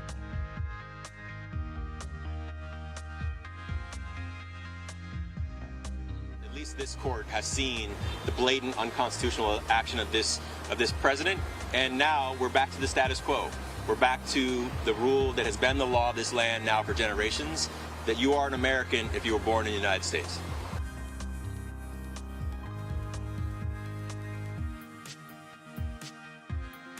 It makes no sense for local economies. It makes no sense for the people that care for these places. It makes no sense for the well-being of our most treasured places in this country.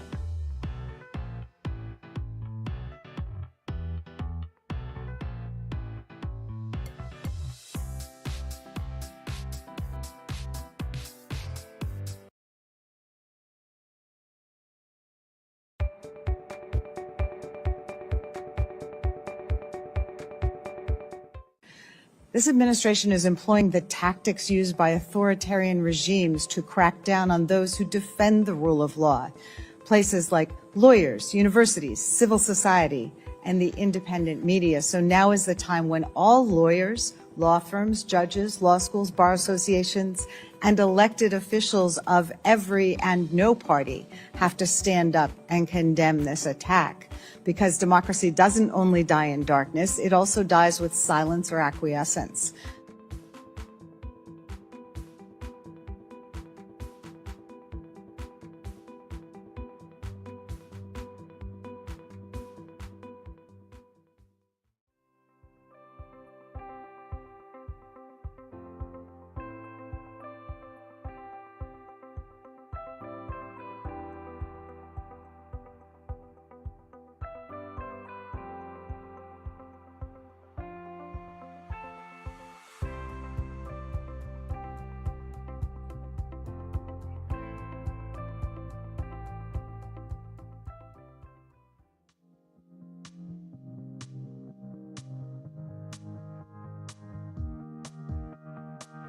It's also important that people understand this case is not just about one man. It's about protecting the constitutional rights of everybody who resides in the United States.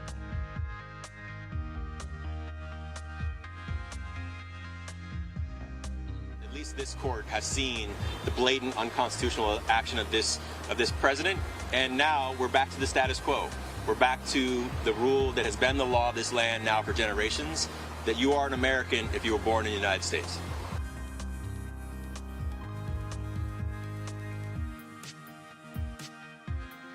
It makes no sense for local economies. It makes no sense for the people that care for these places. It makes no sense for the well-being of our most treasured places in this country.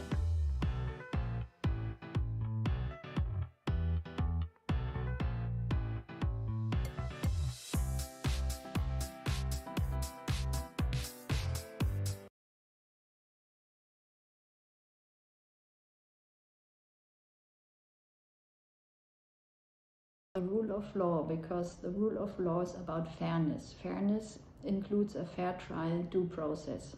There's a relation whom I deeply admire, Werner von Rosenstiel. He, like me, was first an attorney in Germany and later also in the United States. He emigrated to the US in 1939 and fought for democracy against Nazi Germany. In his book, Tales of an American Soldier, he quotes his ideal and former boss, Justice Jackson.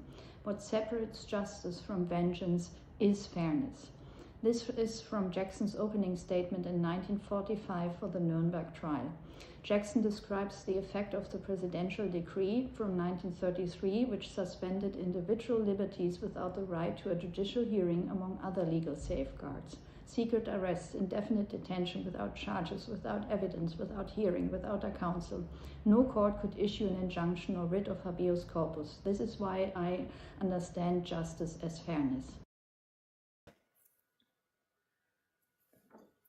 I stand for the rule of law because as long as I can remember, when we studied the Constitution in high school, I learned what the phrase meant and what it stood for. I always believed it was the law of the land and no one was above the law. Even the president of our great country is not exempt. The rule of law is essential to ensure our citizens' rights and freedoms are not breached. It is also a necessary document to enable a reliable and equitable way for the United States of America to operate.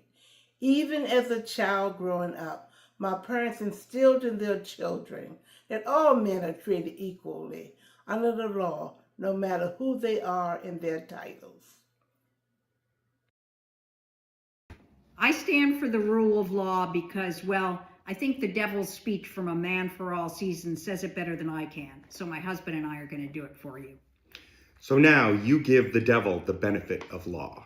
Yes, what would you do? Cut a great road through the law to get after the devil? Yes, I'd cut down every law in England to do that. Oh, and when the last law was down and the devil turned round on you, where would you hide, Roper, the laws all being flat? This country is planted thick with laws from coast to coast, man's law, not God's. And if you cut them down and you're just the man to do it, do you really think you could stand upright in the winds that would blow then? Yes, I'd give the devil the benefit of the law for my own safety's sake.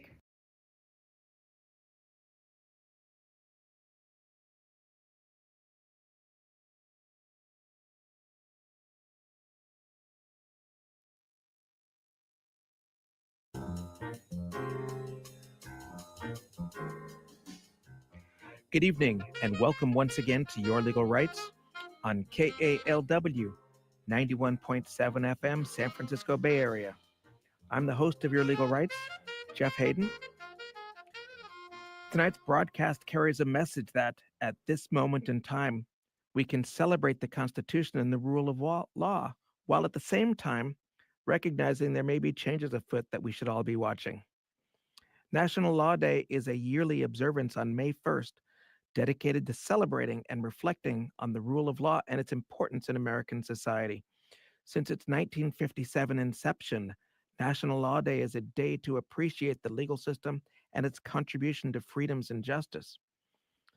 Amidst the deteriorating legal and political atmosphere, this year's celebration of Law Day is going to be different. You might ask, why? Just what is threatening the rule of law? From political pressure on judges to retaliatory efforts to targeting lawyers simply for doing their jobs, the threats to the legal independence are real and growing. These are not abstract legal debates. When judicial and legal independence are compromised, everyone's rights are at risk. The National Law Day of Action is a coordinated response rooted in shared values, a commitment to upholding the rule of law, defending judicial independence, protecting the legal profession, maintaining nonpartisan and peaceful engagement, and promoting a public understanding of what's at stake. Nonpartisan. Every guest, every supporter of this action has stressed keeping it peaceful and nonpartisan.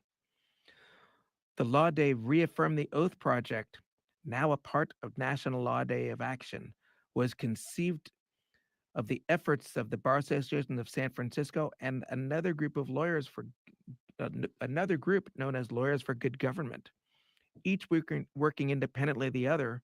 The result and this number is not sufficient. It's grown since, but as of yesterday, 49 different U.S. cities, well over 100,000 lawyers, some at federal courthouses nationwide, others virtually, will repeat the oath of office they took however many years back, including swearing in allegiance to the Constitution.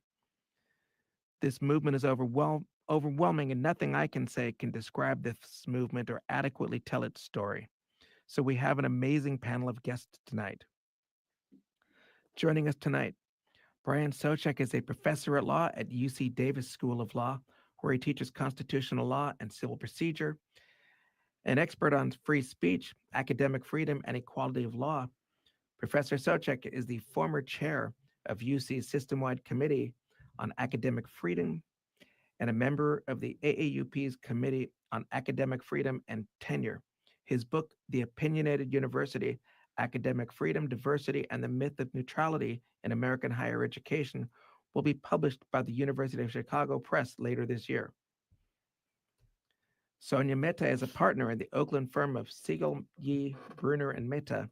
She is a trial lawyer representing individual employees and labor unions. She also serves on the board of the Alameda County Bar Association, one of the sponsors of the Law Day of Action that will take place outside the Oakland Federal Court on May 1st. Jean Hyams is a mediator and trial attorney with Vinnick Hyams Trial Partners. Jean has practiced law in the Bay Area for more than 35 years. She formerly served as president of the California Employment Lawyers Association and is a member of the Board of Women Lawyers of Alameda County. For the past month, she has been working with local and national bar associations and legal nonprofits to help organize this National Law Day of Action. Cheryl Nero is an attorney and mediator who serves on the Board of Lawyers Defending American Democracy, an organization focused on the unique responsibility of lawyers to defend the Constitution and the values on which our democracy depends. She's a past president of the Illinois State Bar Association, served for many years as a senior strategy advisor to the executive director of the American Bar Association, and worked as executive director to the Illinois Supreme Court Commission on Professionalism. Trial attorney Peter Goldschneider of Redwood City is certified as a criminal law specialist by the California Board of Legal Specialization, State Bar of California. A past president of the San Mateo County Bar Association, Peter is a former chair of the Diversity and Race and Social Justice Committees of the San Mateo County Bar Association. And without further ado, let me wish welcome to one and all. Glad to be here. Let me start with a very simple question. What led to all this? What is actually going on that got this movement started? Who would like to field that? Well, I'd be happy to start, and I think Jean is No sound. probably likely to want to weigh in as well. I think that all of us have had questions from our colleagues in the bar. What can I do? What can I do to help? What can I do as a lawyer as we see these actually unprecedented attacks on the judicial system, our judges, our courts, and a sense of frustration. How can we help turn this around and bring attention to it? And I think that it's probably no small coincidence that a good number of us across the country said that lawyers need to find a way to educate the public about what is happening, and to do it in a way that is completely not political and nonpartisan, and is wholly consistent with the promise that we made when we swore an oath to become officers of the court, and in most oaths swore to support, protect, and defend the Constitution. And we thought probably the most important thing we could do is have lawyers across the country publicly recommit to that promise in a way that would help citizens understand who we are, what we do, what our ethical responsibilities are, and at times like this, what our obligation is to speak out and to take actions that will fulfill our duty and our obligation to protect and defend the Constitution. And I think a number of us across the country all said, let's reaffirm our attorney's oath. And I think probably it was somewhat of a miracle that we all found each other. That Law Day of Action and checks and balances and the ABA and lawyers defending American democracy and all of this were able to find others who had the same idea and who possessed the same sense of urgency to make this a law day activity for all of us. And before I go further, my understanding is that not just locally, but nationally, there are a lot of lawyers that are taking part in this. Do we have any updates on just how many cities this is taking place, or any idea about how many lawyers might be participating? The last count that I saw was that we have 49 or 50 different cities that are participating in the Law Day of Action. And in some cities, there are multiple locations within the city. And we're quite sure that there are others who haven't made their way onto the national map yet. At the Law Day of Action website, lawdayofaction.org, there's a beautiful map that just shows the placeholders in cities all over the place, up and down the coast, but more importantly, or as importantly, in the middle of the country. We have Law Days of Action in Houston, in Dallas, in Miami, in Asheville, in Chicago, in Denver. I mean, it's really quite a broad base, and it's all come together very rapidly. I think that it's been about 4 or 5 weeks essentially of intense organizing, and I'm particularly thrilled that most of the push has come at the county bar association level. County bar associations are a pillar in the legal community locally around the country. And that's where lawyers from all practice areas, all backgrounds, all political persuasions come together. And what we've seen time and again is that the bar association boards have unanimously endorsed standing up for the rule of law and doing so together, regardless of what our political background is, because those of us who work in the courts every day, those who work within the legal constraints and the legal structures every day, understand how important it is that we honor the oath. Before we go further, I'd like you to think about a couple of things. I'm going to invite some of our listeners if they care to tune in.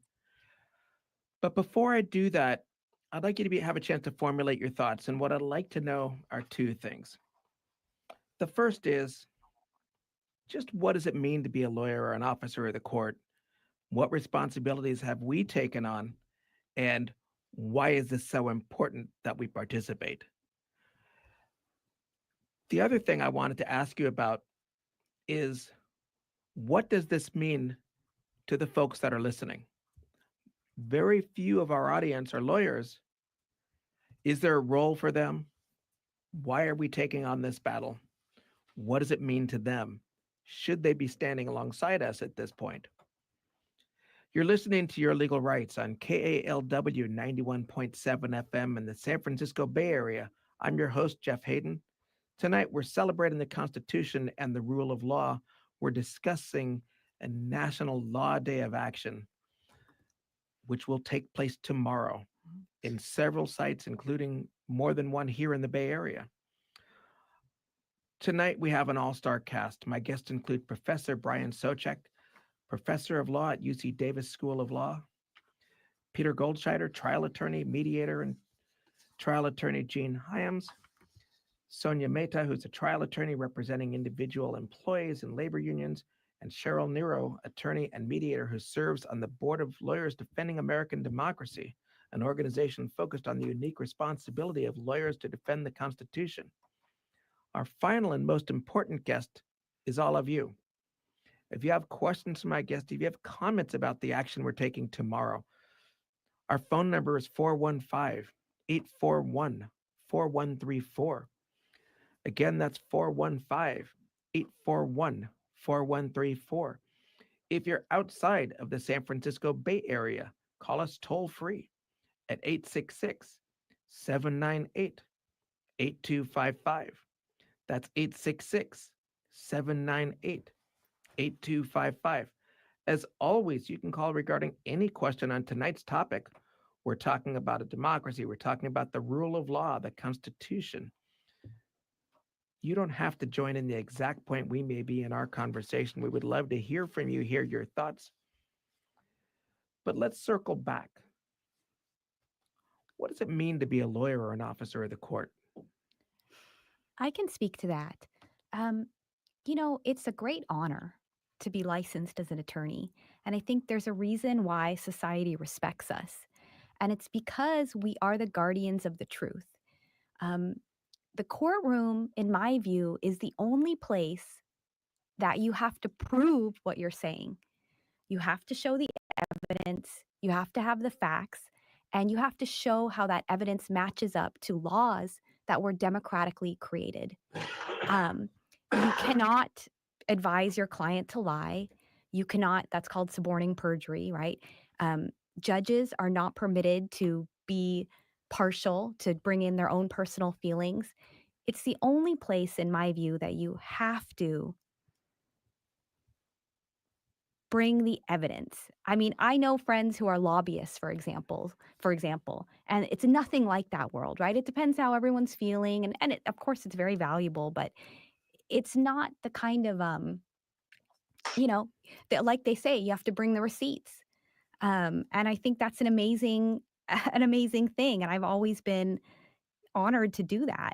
And it's a kind of security too, that that you actually have to prove what you're saying. I know that there are a few of us here, Sonia included, and Peter, as well as our esteemed host, who are in the courts all the time, and we're standing in front of juries.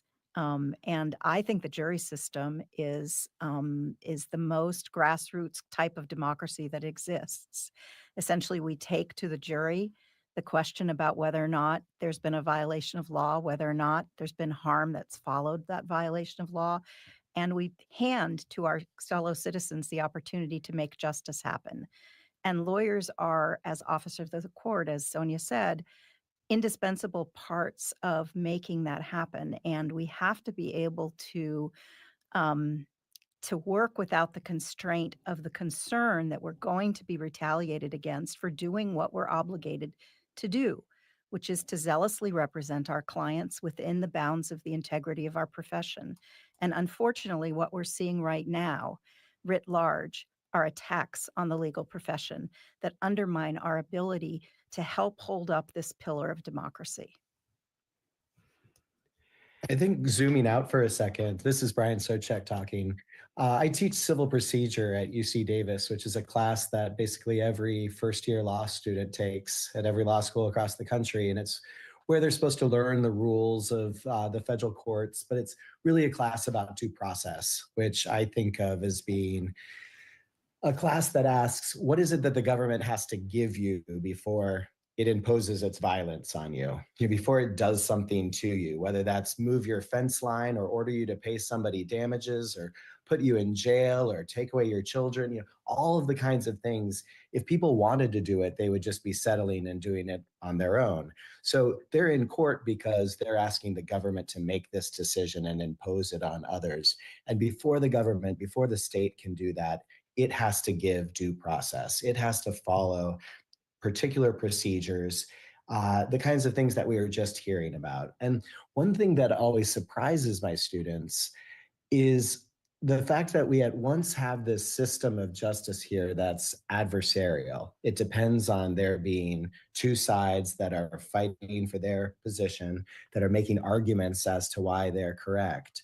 But then, as Sonia and Jean were just saying, that's paired with the idea that just because it's adversarial doesn't mean you can play dirty. It doesn't mean you can just do anything or say anything you want. The adversarial process is in a very closely managed system, from the judges deciding what kinds of evidence can be admitted to the lawyers deciding themselves, how to live up to their ethical requirements, what it means to be an officer of the court, as we were just hearing. And so the problem right now is that we see both parts of that system under threat. We've seen lawyers at the Department of Justice being disciplined or fired for following their ethical duties. That's a real problem. And then on the other side of it, when it comes to the adversarial process, we've seen attacks against law firms. We've seen executive orders that are really coming after firms for doing exactly what we want lawyers to do, which is vigorously represent their clients within this adversarial process.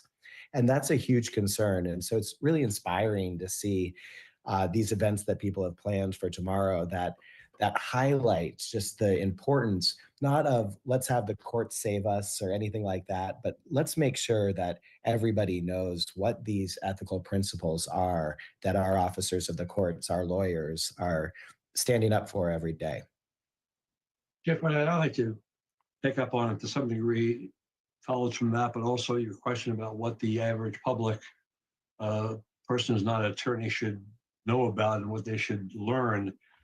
I don't think people realize that it's not controversial that court orders are to be followed. When there's a dispute between the government and a private party, courts resolve the issue and the orders are to be followed. When there's a dispute between the branches of government, the courts are the final arbiters.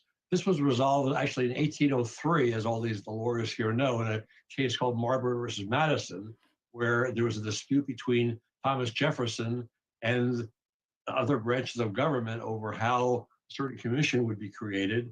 And it was resolved by the Chief Justice Marshall, that this was the role of the courts and that there was to be no disobedience of that order. And to Jefferson's credit, he obeyed that order.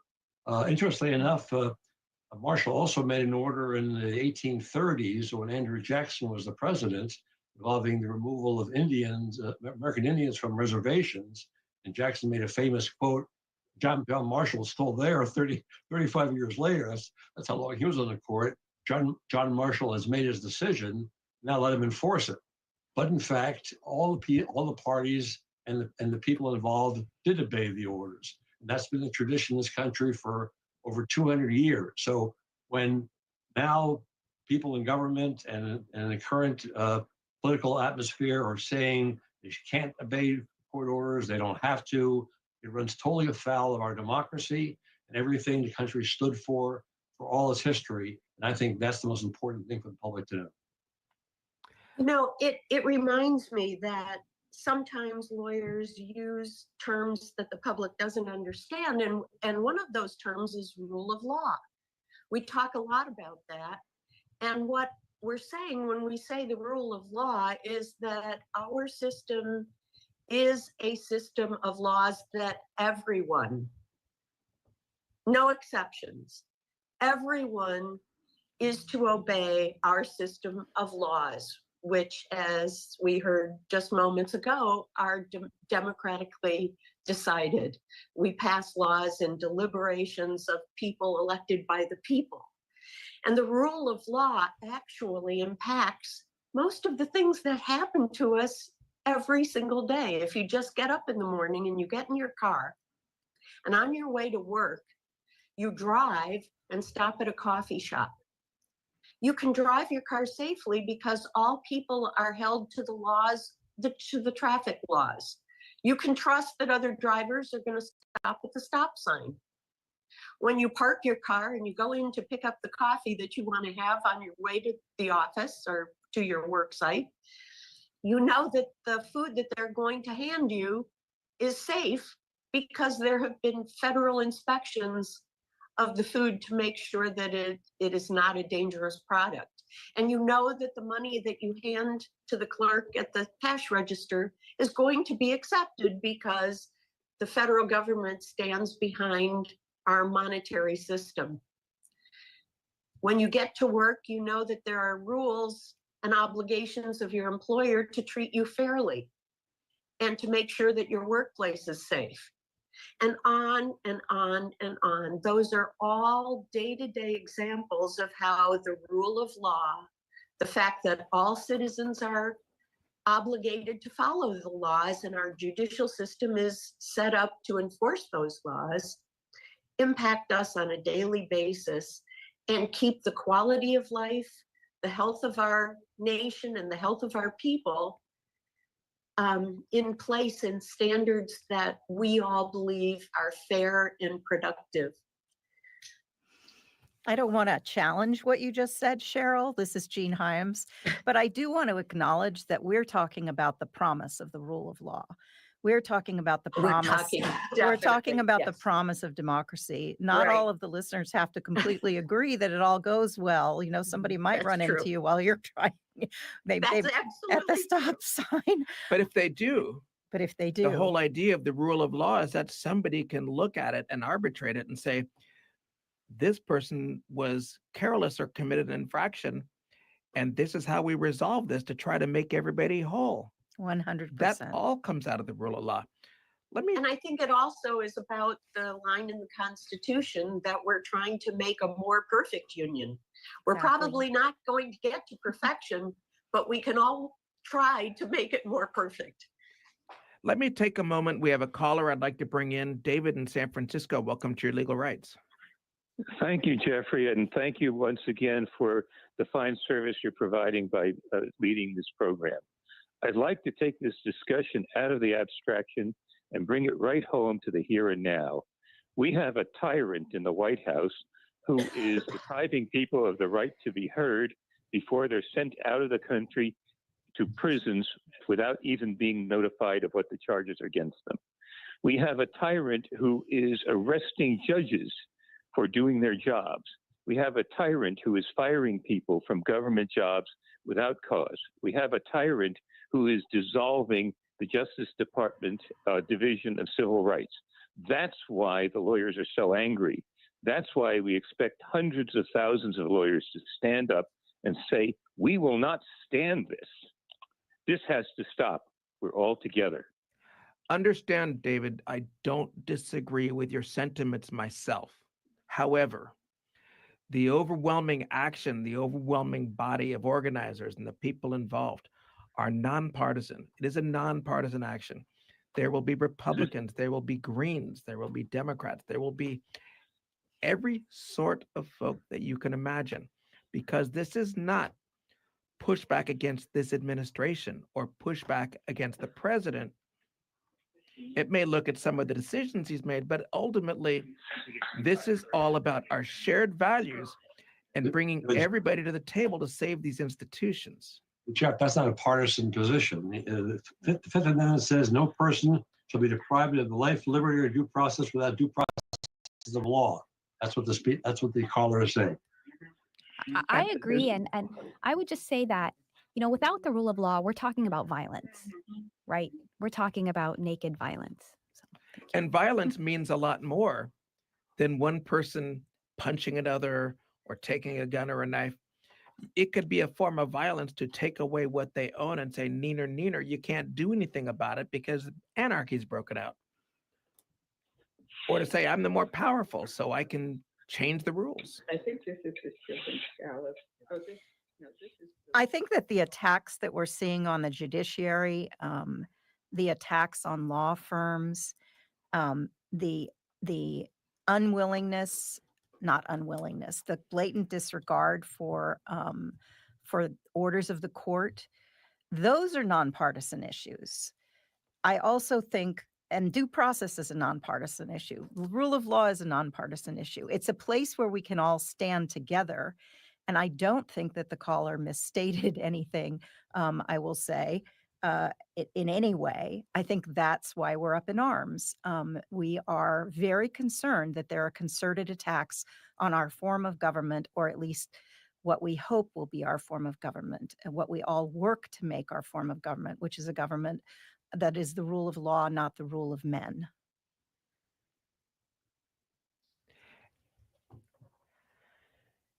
As we start moving towards the next hour, I would like to focus on exactly what people can do about it and talk a little bit about what's going to happen tomorrow. I would like you to bring, to the extent that we can, bring in the non-lawyers as well.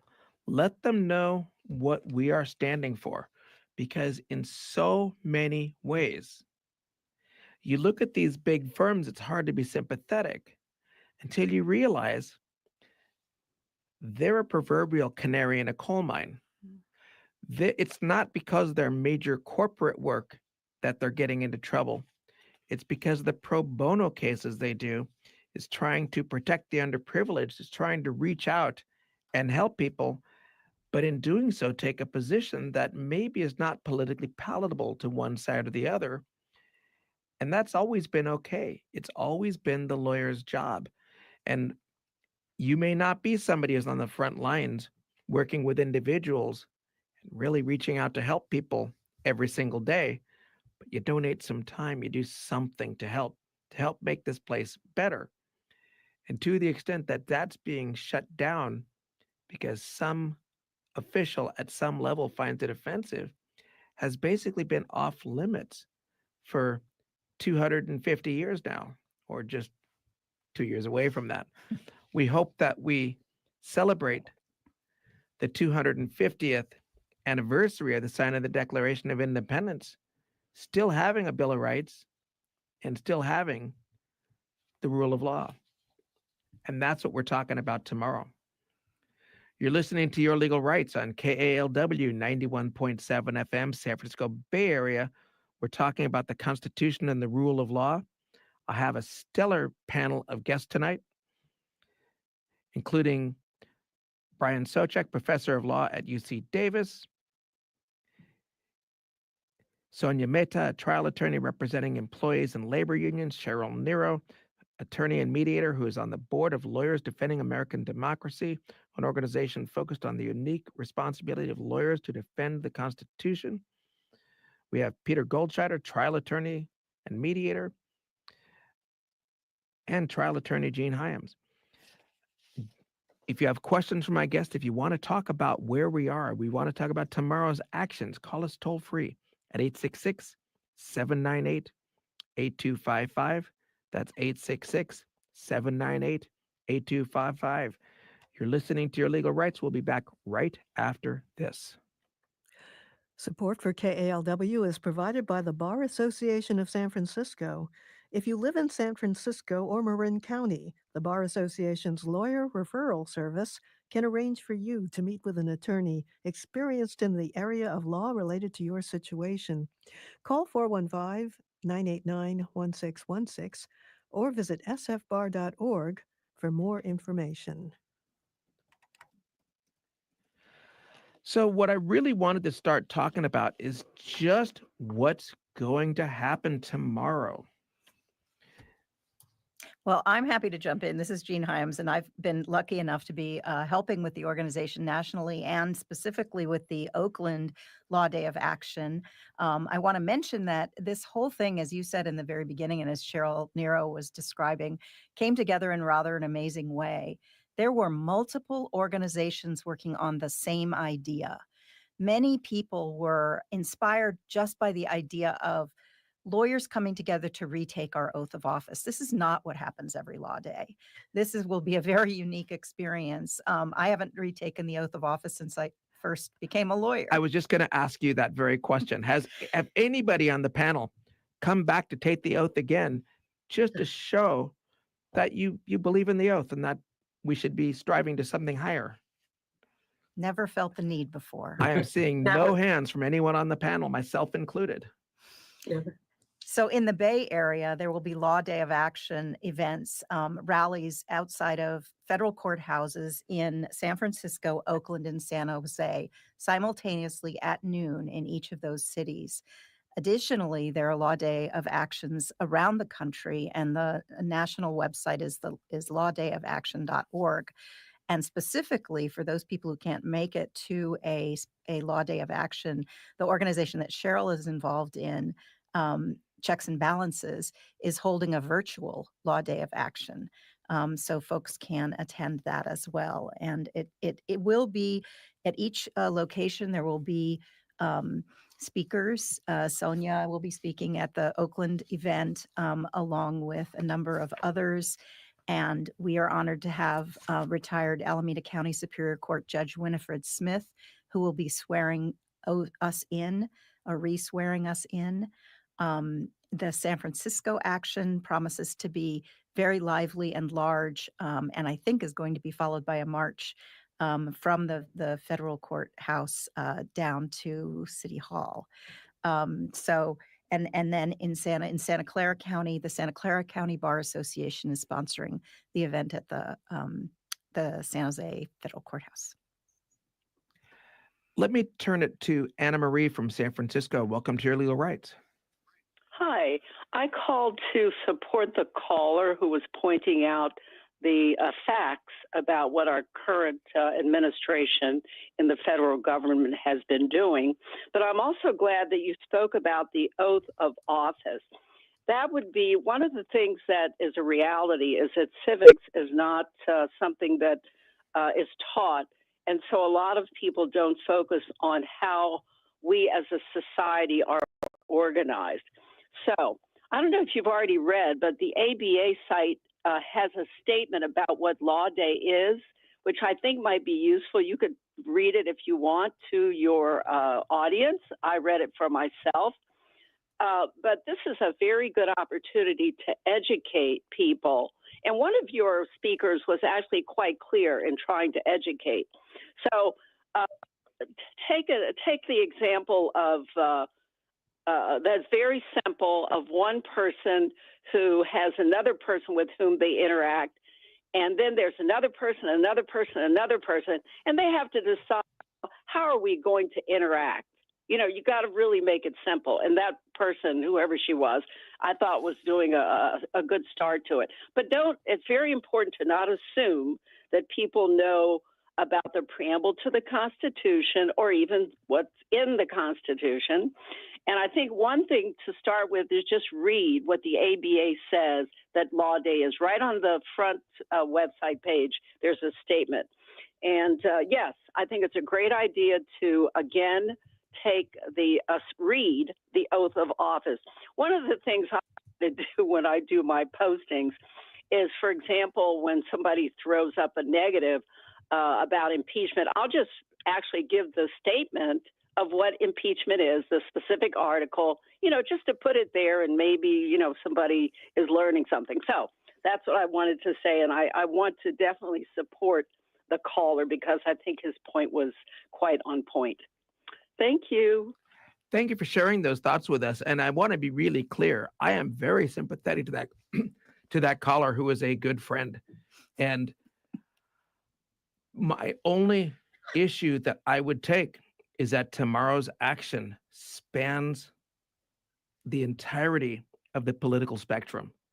There are people who are at various stages of the spectrum, but as lawyers, we all understand the basic ideas of how the Constitution works, to some extent, some more than others. But we understand that these checks and balances are in place. We understand that There's a role for everybody. There's a role for the person that's the final arbitrator. And you would never think about disagreeing with the referee or the umpire and walking over and smacking them in the mouth because you don't agree with a call. At least hopefully you don't think about that. And yet our courts are facing those types of pressures. Let me turn it to Roy from Gilroy. Welcome to Your Legal Rights. Thank you. I wanted to bring in a little different perspective about the erosion of the spirit of the Constitution. I saw an interview with Chuck Schumer, and they were asking him, well, you lost the Senate and the House to the Republicans.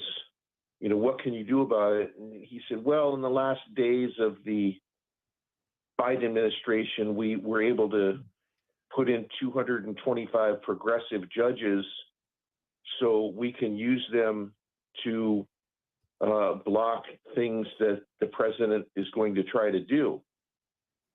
And I always thought judges were there to be an arbiter of the law and the Constitution, not activists.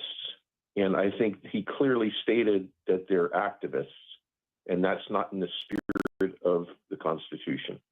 Chief Justice John Roberts put it quite well. There are no Republican judges. There are no Democratic judges. Everybody who comes into a judicial office had a legal career before they got there. And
enormous diversity without respect to person and serving as a check on power.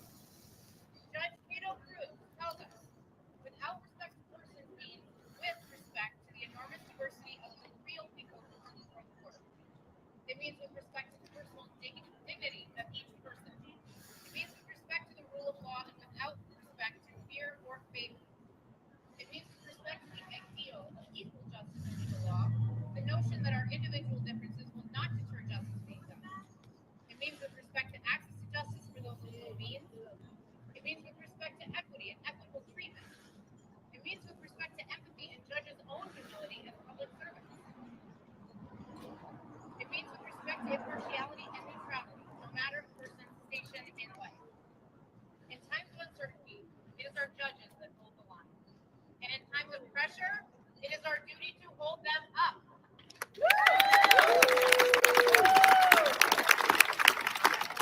Stand today, all our Colorado judges and judges around the nation. May we always be a nation of laws and never of unchecked power. The Constitution is not a document of convenience. It is a covenant, a promise between the people and those who govern, forged in struggle and renewed by every generation that defends it. So thank you all again for showing up, for speaking up, for standing firmly on the side of justice, the law, and the enduring promise of the Constitution. Andy Martinez is our freshly minted Doctor of Public Policy and Administration and your DBA president.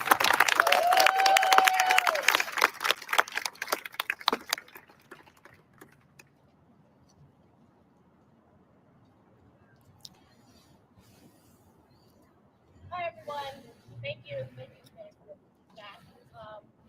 I want to here today, look around at each and every one of you. This is what democracy looks like. I want to start off by saying the American legal system has never been perfect. It was built with the ink and intent of stakeholders and colonizers, and from its earliest days, the law has been used to deny humanity, to justify racial terror, and to exclude entire communities from its protections. But the story doesn't end there, because people fought, people organized, people imagined more. The law is not a neutral, self-correcting force. It often reflects the power of those who control it. And legality alone cannot be our North Star, because what is evil has so often been unjust. We cannot settle for restoring a broken status quo, longing for the return of what already failed so many of us, because that will not free us. The law that got us here is not the law that will get us out. Instead, we must use this movement in this moment to push forward. Every one of us has a role to play in reimagining the country we deserve, and lawyers have a particular responsibility. Our role is immense. We are called not just to protect the rights we already have, but to bravely imagine and construct the rights and lives we could. We are stewards of a flawed system, yes, but we are also architects for its future. We are here to carry the law forward, toward freedom, toward dignity, and toward liberation. As lawyers, we must be both guardians and visionaries. Guardians of fragile rights constantly under threat, and visionaries who can see beyond this moment to what justice could look like when it truly belongs to all of us. Esther Pavich, one of the many attorneys who rushed to airports to defend detained families during the 27 travel ban, said it best. We're gonna fight like hell. Every lawyer is gonna fight like hell.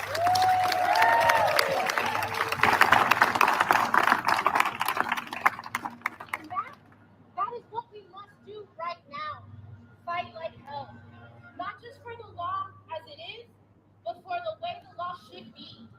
Not just to preserve rights, but to expand them. Not just to delay harm, but create real safety, real freedom, real justice. And we must say clearly, the threats to the rule of law are not abstract. They are happening right now. We are watching an administration attack the independence of the judiciary, assert control over regulatory agencies, roll back protections for immigrants, trans folks, and communities of color, and weaponize executive power against dissent. These are not policy disputes. They are signals of authoritarianism, and they demand a legal profession that refuses to be complicit.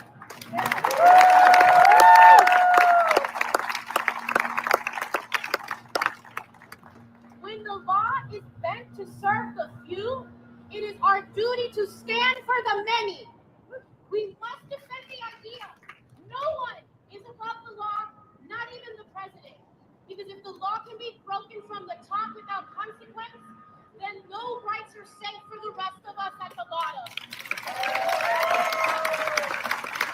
Sergeant Marshall told us, he told us, where you see wrong or inequality or injustice, speak out, because this is your country.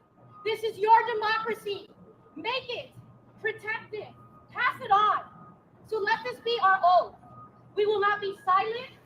We will not surrender the rule of law to those who would twist it to serve power. We will defend what we have.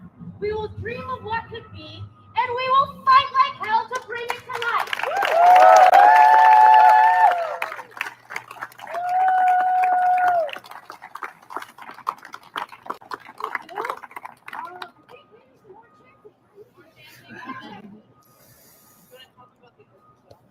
So after we finish outside here, those who are attorneys are invited to have a key to join inside the courthouse and pre-pledge your oath. So we'll be able to do that in one of the courtrooms. The invitation will be sent to us, but you'll need ID to come in, and it'll be for attorneys at the end. But we still got some juice in us. I think we got some yelling to get out. Yeah! Hands up our courts! Hands up our courts! Hands up our courts! Hands up our courts! Hands up our courts!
This administration is employing the tactics used by authoritarian regimes to crack down on those who defend the rule of law. Places like lawyers, universities, civil society, and the independent media. So now is the time when all lawyers, law firms, judges, law schools, bar associations, and elected officials of every and no party have to stand up and condemn this attack.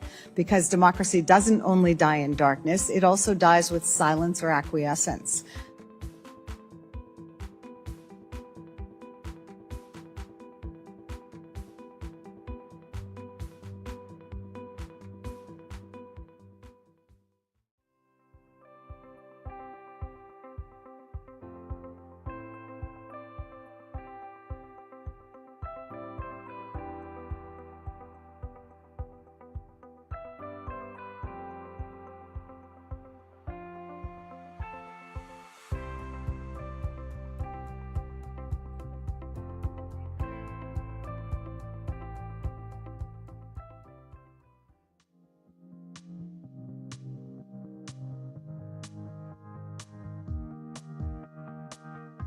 It's also important that people understand this case is not just about one man. It's about protecting the constitutional rights of everybody who resides in the United States.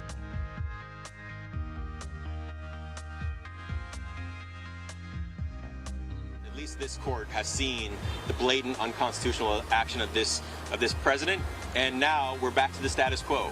We're back to the rule that has been the law of this land now for generations, that you are an American if you were born in the United States.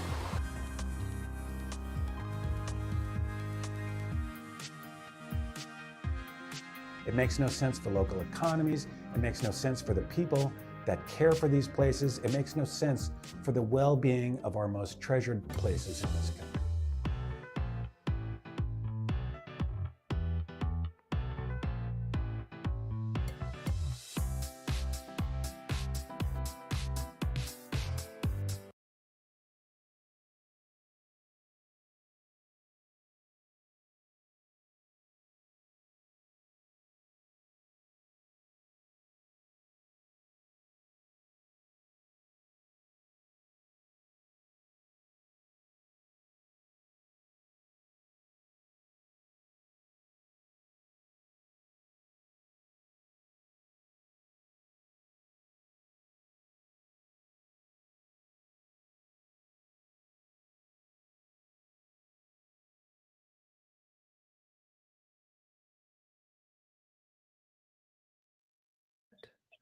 That they've taken on a different role when they don the robe and become a judge.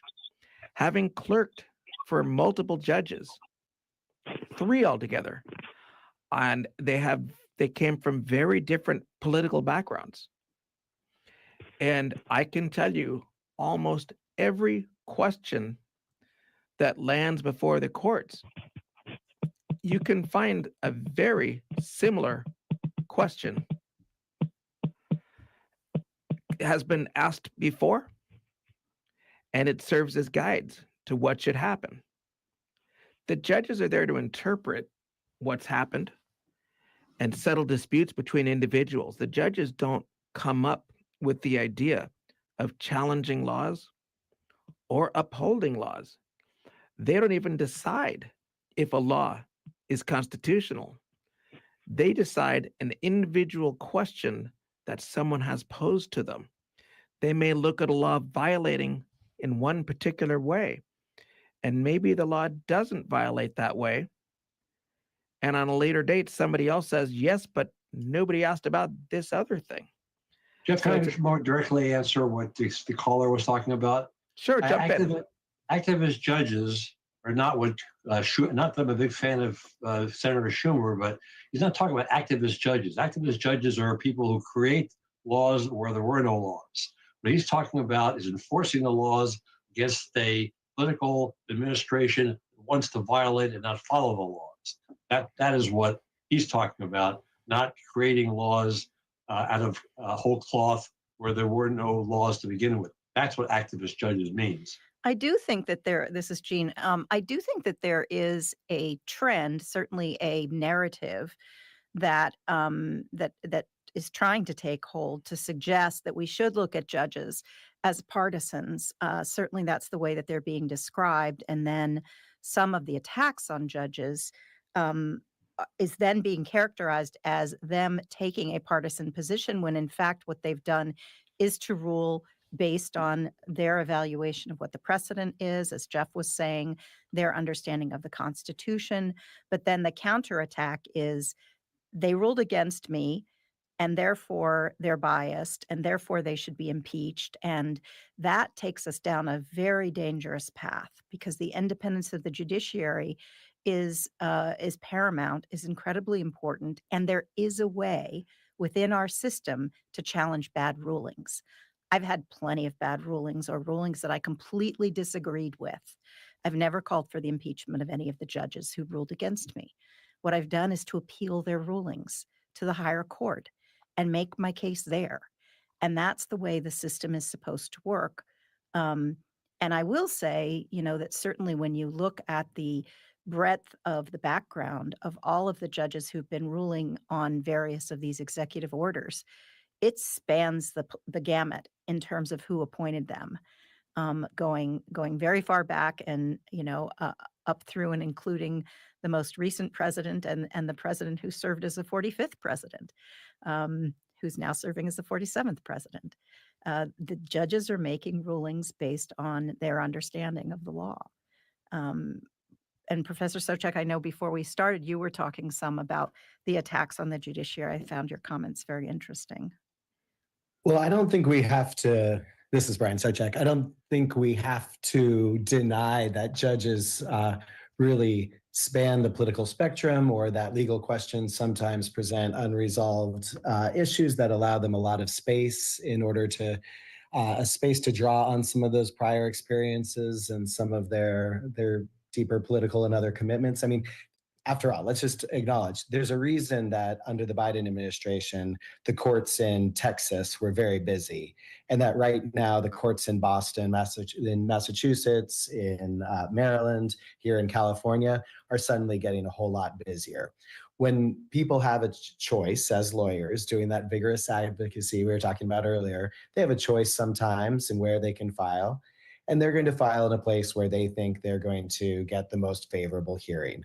I don't think we have to deny that to see that what Jean just said is absolutely true. I mean, despite this spectrum of judges with lots of different approaches to the law, they have been united these last couple of months in their response to various of the orders under the current administration, and especially in response to the way that the current administration is responding to these judicial orders. So, for example, the Chief Justice, John Roberts, issued a very rare statement back in March where he said this was just after President Trump had called for the impeachment of a judge who was stopping his attempted removal of migrants to El Salvador. And the Chief Justice said, for more than 2 centuries, it's been established that impeachment is not an appropriate response to disagreement concerning a judicial decision.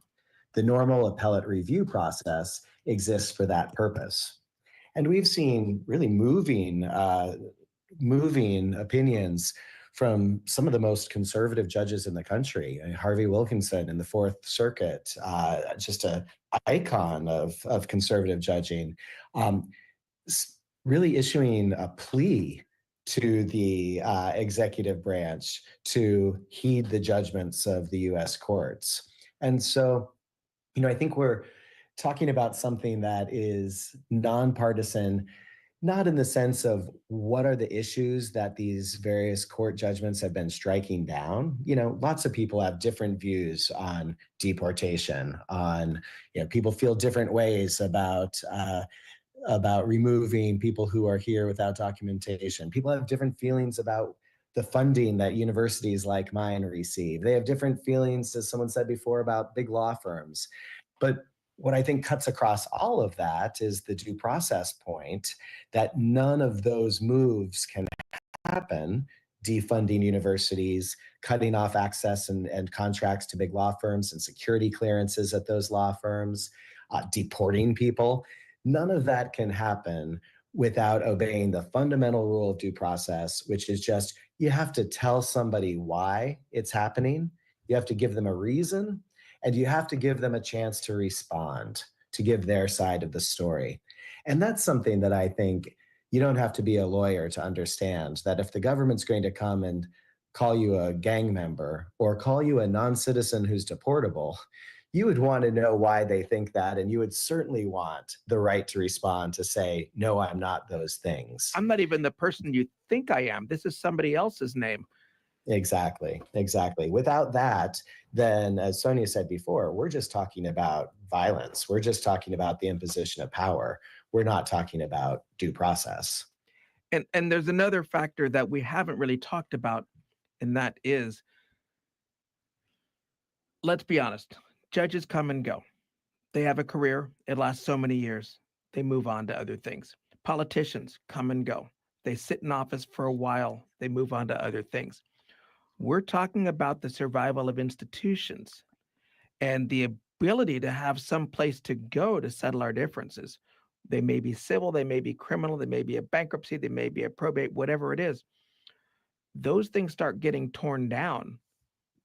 It doesn't bode well for all of us. We don't have that many minutes left, and I want to turn it to Cheryl and give you an opportunity to talk a little bit about the idea of lawyers reaffirming their oath on Law Day. I understand that started with you, and I would love to hear, how did you come up with the idea, and how did you get hundreds of thousands of lawyers across the country to join in, to get sworn in tomorrow? Well, I have to say that I'm beginning to believe this was just meant to happen.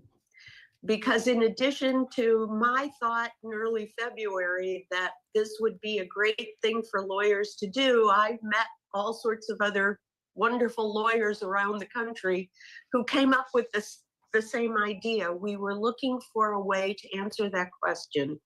What can lawyers do together to help make our role and responsibility to our constitutional democracy clear to the American people? And we came up with this notion that it was all contained within that oath. Although there are 50 states and 50 different oaths, the vast majority of them begin with the phrase, I promise to defend and protect the United States Constitution. And I will freely admit, and I would bet most of the lawyers on this panel would freely admit, that when we raised our right hand and said that oath those years ago, we didn't think we would ever be called upon. I mean, the thought never came into my head that someday I would have to defend the Constitution. And yet today, I know lawyers are wanting to stand up and fulfill that obligation. So I'd really like to encourage any lawyers, wherever you are, who are hearing this broadcast this evening, to join with your colleagues in your location in California or wherever you are across the country. There are 50 cities, there are 55 events, there are thousands and thousands of lawyers and judges who will be administering the oath in a symbolic way to let the American people understand that we are committed to do our job here.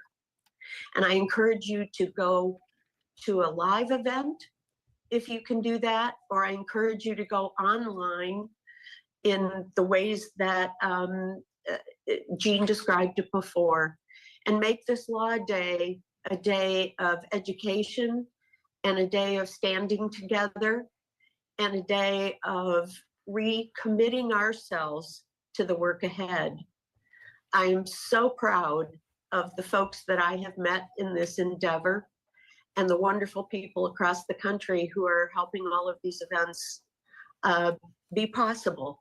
And I believe that if you find the time and the way to join in, you'll feel good at the end of the day, as I'm confident we all will. And thank you, Jeff, for letting me make that little plea to get everybody who can and is able participate in this meaningful day. And it's not just for lawyers either. Lawyers are going to take the oath.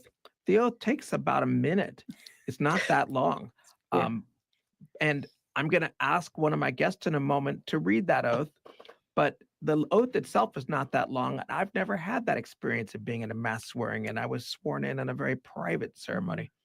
But there's also a place for others to participate, to show numbers, to march, to show that you support the rule of law, that you support our government, that you support the way that disputes are resolved, the way that there's a system of rules in place so that we don't tread all over each other, so that we can all benefit, so that we're not crashing into each other, because we all know there are roads, there are stop signs, there are various ways to live.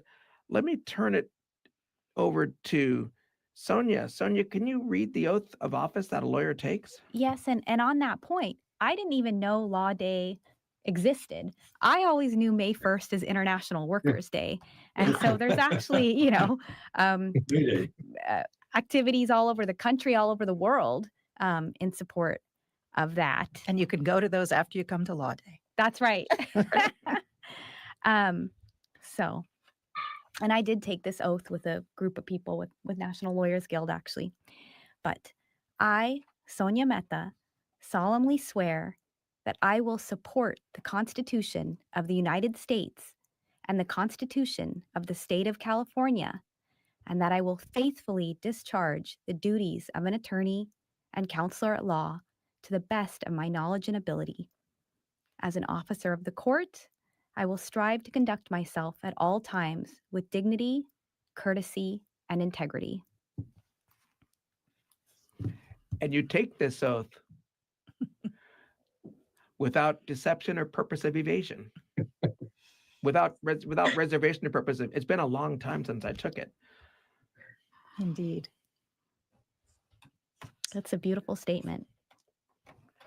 So I'd like to turn it back to Jean and ask you, where are some of the places that this has taken place throughout the country? Well, there will be a very large gathering in Washington, D.C. in front of the Supreme Court. Additionally, you can go to the West Coast, to San Diego, to San Francisco. There's an event in Sacramento, obviously San Jose and Oakland here. We've got, I believe, events in both Portlands, Portland, Maine, and Portland, Oregon. Austin, Texas, Dallas, and Houston, Asheville, North Carolina. Where am I missing? Philadelphia will have a Law Day of Action, certainly an important birthplace of our democracy. Cheryl, you've probably got the whole list. We probably don't have time to list all 50 of them at this point. Jean, you did a great job, and I can assure you that that there are big cities and small counties, and one of my favorites is Durango, Colorado. Mostly because it is the bar association that is in one of the most spectacularly rural, mountain, deserty thing, and there aren't a lot of people that live there, but Durango, Colorado is going to be very proudly celebrating Law Day tomorrow and reaffirming their commitment to support and defend the Constitution, as is Denver and Chicago and New York City and Brooklyn, Tampa Bay, Florida, Miami, Atlanta, Georgia. The list goes on. And I think it's going to be an opportunity for all of us to relive that really wonderful moment. I think that was quite awe-inspiring for me when, for the very first time, I said those words and was given a license to practice law. It was probably one of the proudest moments of my life. And I know tomorrow when I redo that oath, standing in downtown Chicago, I will be proud again to be with my colleagues at such an important time for our nation. So thank you, Jeff, again, for inviting me to participate with this wonderful panel. And thank you for letting us encouraging our fellow lawyers to take part in our events tomorrow. Cheryl, thank when you you for say that joining it's not us. just when you say that it's not just for lawyers, yeah, I'm sure people are thinking, why would I ever go to this? But listening to you all, I'm sitting here thinking, why do we go to weddings? Right? We're not going there because we're expecting to get married. We go to a wedding because it's inspiring. It's a tearjerker. It's an amazing thing to watch somebody commit to something beyond themselves. And of course, we invite people to weddings because we want our community to be there to keep us accountable, to help us live up to whatever it is that we vow. And so for us lawyers to be making this renewal of our vows, as it were, it would be wonderful to have all the people that are affected by, that will be affected by how successful we are or not at living up to those oaths going forward. You know, along those lines, I'd like to pick up real briefly. I think I was done, Jeff, what you said before, that the attacks on the big law firms are not simply because they represent disadvantaged and groups that are discriminated against. They're representing people who are challenging the positions of power and contrary movements that are challenging those positions of power. And by attacking those law firms, you're attacking and destroying the system that allows those kinds of disputes to be equitably resolved. And everybody can find their local action by going to the National Law Day of Action website. You can put in your zip code and it will show you your local action. And if I can, I'll say one last thing. When we were trying, as you know, Sonia and Cheryl and I have had the pleasure of being on the national calls with Lawyers for Good Government, which is one of the main organizing bodies, and various other national organizations. And we tried to sum it up really simply and came up with lawyers versus lawlessness. That's what the National Law Day of Action is about. As we close today, a bit of personal reflection. I am engaged in a criminal trial that's taking place right now. We begin tomorrow with closing arguments. If that forum were not there, how would these things be resolved? Is it any different when somebody dies and people fight over the property because they can't go to a probate court? Is it any different when someone's hurt because of an accident? And again, there's no making them whole because the other person says tough. You've been listening to Your Legal Rights on KALW 91.7 FM, San Francisco Bay Area. Tonight, we've been discussing the Constitution and the rule of law. Please be sure to join us again next week, where, as always, we take your calls and answer your questions. That's Your Legal Rights, Wednesdays at 6 o'clock. A big thanks to tonight's guests and to all of you for listening. And at the controls, Joanne Marr. I'm Jeff Hayden. Good night, and zealously guard your legal rights.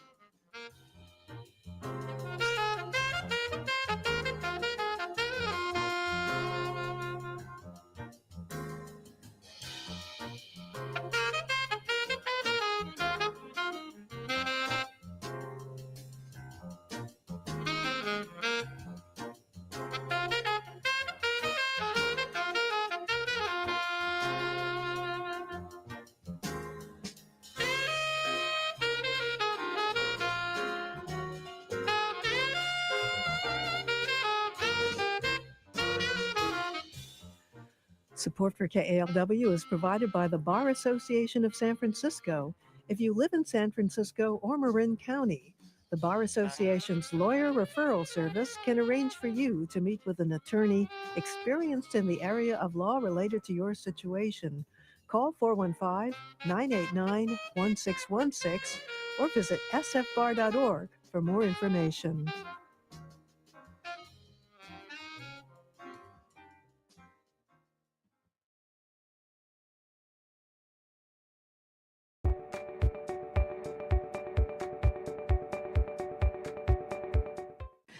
This administration is employing the tactics used by authoritarian regimes to crack down on those who defend the rule of law. Places like lawyers, universities, civil society, and the independent media. So now is the time when all lawyers, law firms, judges, law schools, bar associations, and elected officials of every and no party have to stand up and condemn this attack. Because democracy doesn't only die in darkness, it also dies with silence or acquiescence.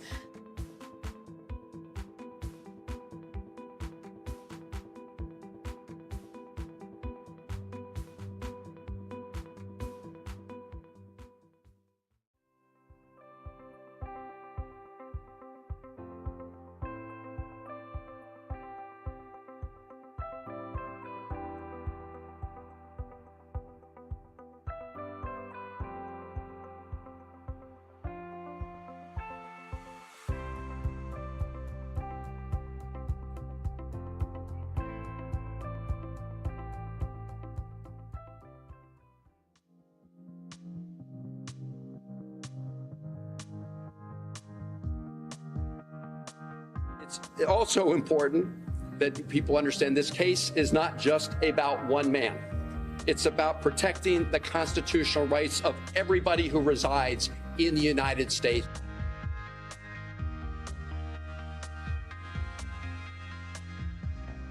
At least this court has seen the blatant unconstitutional action of this president, and now we're back to the status quo. We're back to the rule that has been the law of this land now for generations, that you are an American if you were born in the United States.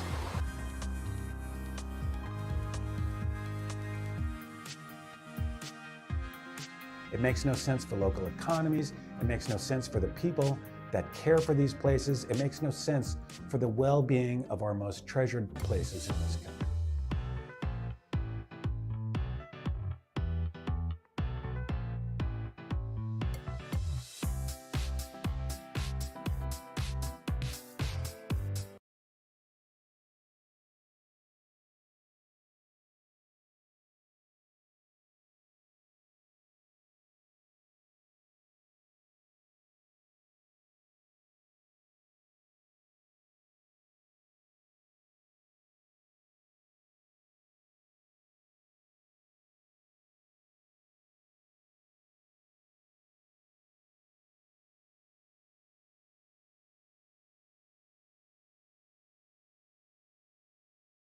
We need to have an independent judiciary, because just imagine if, President Trump decided that he really liked your property. He wanted your whole neighborhood because he wants to build a golf course there, but he doesn't want to pay you for it. He could come in and seize it, and who are you going to go to say this isn't fair? I invested in this, my whole life savings is in this house. If he wants it, he has to buy it from me, and I have to be willing to sell. If you don't have an independent judiciary that stands for the rule of law and says, yes, that belongs to you, it doesn't belong to him, or his lackey, his child, or his favorite, person, then you've got no recourse. It's Robin Hood, you know, it's the sheriff of Nottingham. It's all that same stuff. We've seen this in so many movies growing up. It's what's happening.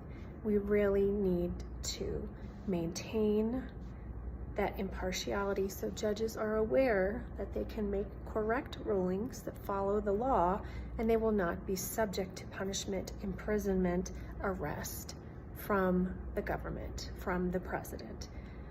Otherwise, if they want your house, they can take your house, and you have no one to help you.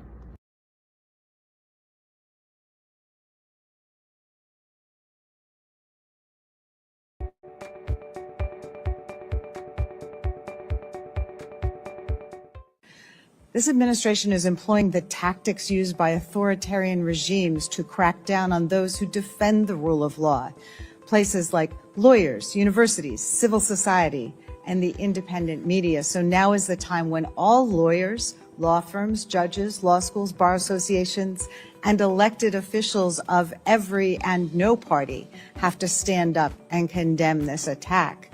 Because democracy doesn't only die in darkness, it also dies with silence or acquiescence.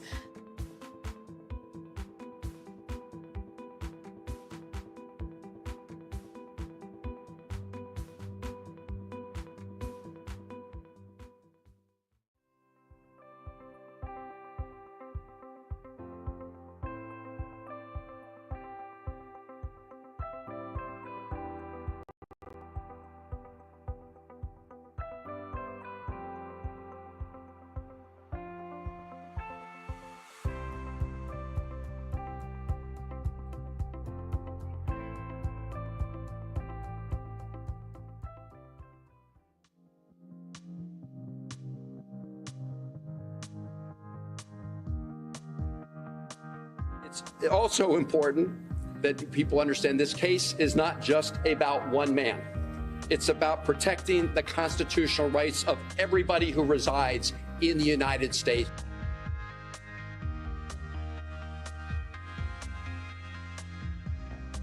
At least this court has seen the blatant unconstitutional action of this president, and now we're back to the status quo.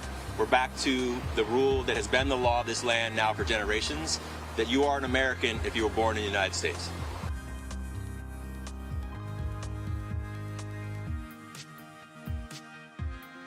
It makes no sense for local economies. It makes no sense for the people that care for these places. It makes no sense for the well-being of our most treasured places in this country.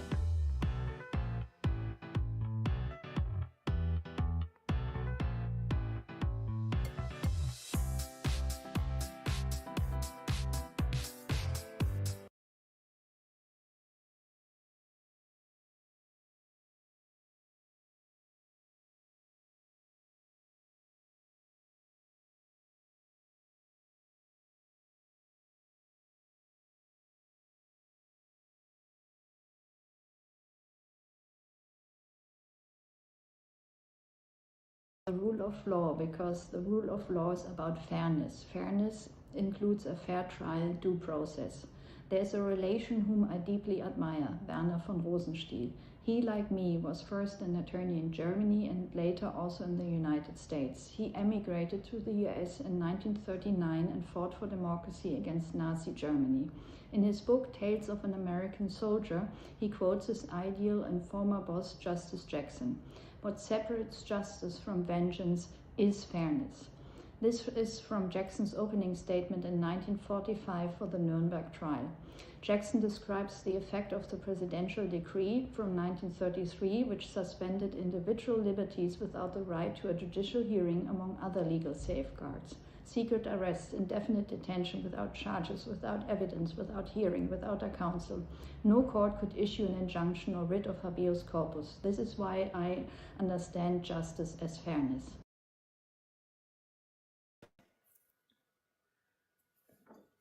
I stand for the rule of law because as long as I can remember, when we studied the Constitution in high school, I learned what the phrase meant and what it stood for. I always believed it was the law of the land and no one was above the law. Even the president of our great country is not exempt. The rule of law is essential to ensure our citizens' rights and freedoms are not breached.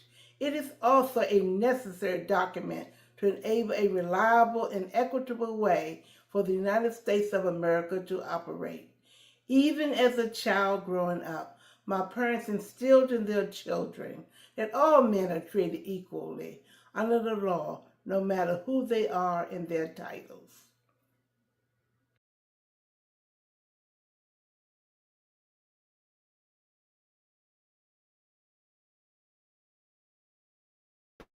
I stand for the rule of law because, well, I think the devil's speech from A Man for All Seasons says it better than I can. So my husband and I are going to do it for you. So now you give the devil the benefit of law. Yes, what would you do? Cut a great road through the law to get after the devil? Yes, I'd cut down every law in England to do that. Oh, and when the last law was down and the devil turned round on you, where would you hide, Roper, the laws all being flat? This country is planted thick with laws from coast to coast, man's law, not God's. And if you cut them down and you're just the man to do it, do you really think you could stand upright in the winds that would blow then? Yes, I'd give the devil the benefit of the law for my own safety's sake. We need to have an independent judiciary, because just imagine if, President Trump decided that he really liked your property. He wanted your whole neighborhood because he wants to build a golf course there, but he doesn't want to pay you for it. He could come in and seize it, and who are you going to go to say this isn't fair? I invested in this, my whole life savings is in this house.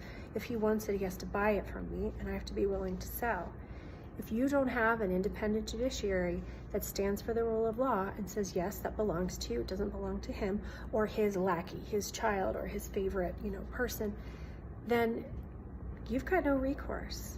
It's Robin Hood, it's the sheriff of Nottingham. It's all that same stuff.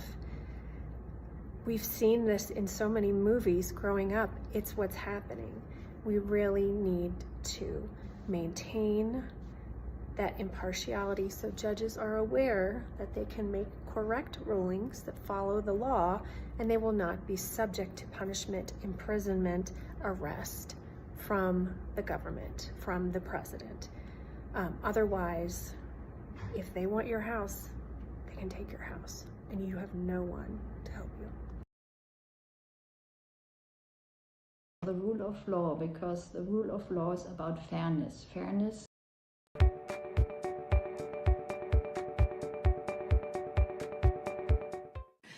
This administration is employing the tactics used by authoritarian regimes to crack down on those who defend the rule of law. Places like lawyers, universities, civil society, and the independent media. So now is the time when all lawyers, law firms, judges, law schools, bar associations, and elected officials of every and no party have to stand up and condemn this attack.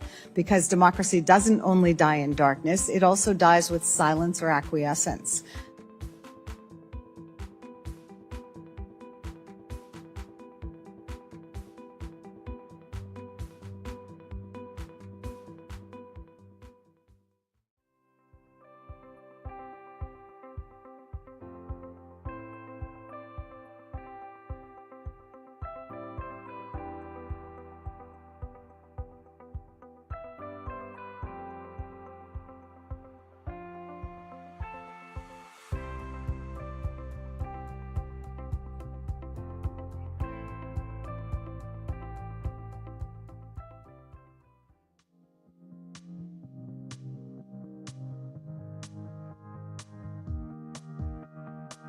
It's also important that people understand this case is not just about one man.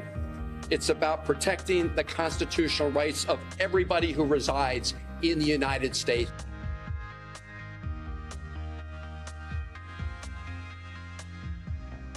At least this court has seen the blatant unconstitutional action of this president, and now we're back to the status quo. We're back to the rule that has been the law of this land now for generations, that you are an American if you were born in the United States.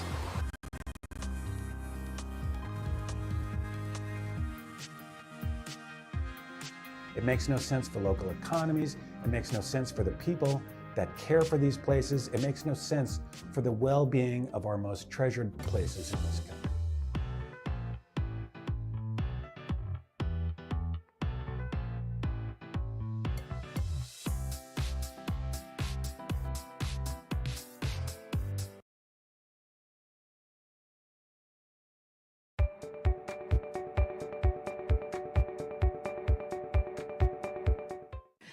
This administration is employing the tactics used by authoritarian regimes to crack down on those who defend the rule of law. Places like lawyers, universities, civil society, and the independent media. So now is the time when all lawyers, law firms, judges, law schools, bar associations, and elected officials of every and no party have to stand up and condemn this attack. Because democracy doesn't only die in darkness, it also dies with silence or acquiescence.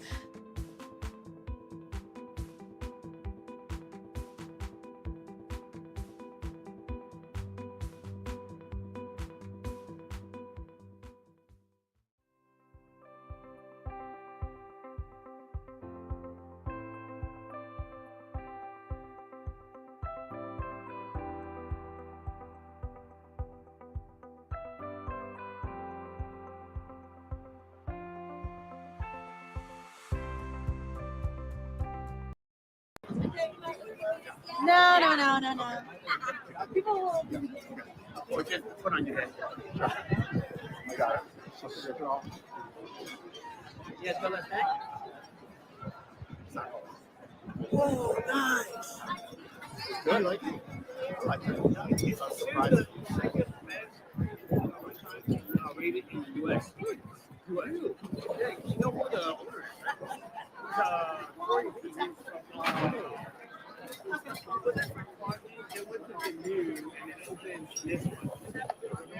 Yeah. I knew it was like a good idea, but it was actually yeah. My mom loved it. I've never had good like that. No, yeah. That's why like rank number 2. Like a steamed egg.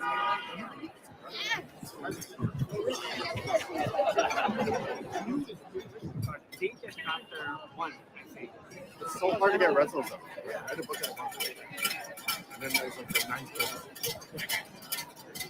That's the only open spot. Yeah.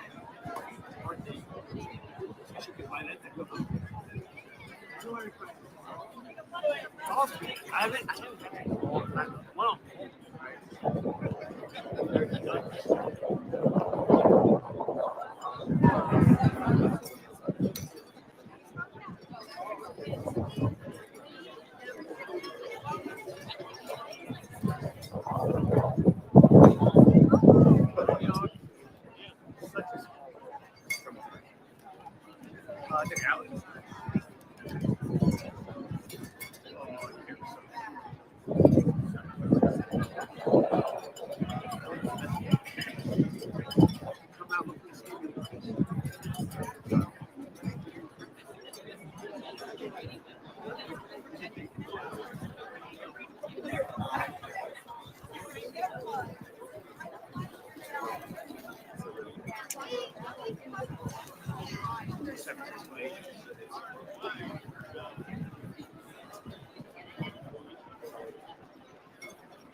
We got Jason too.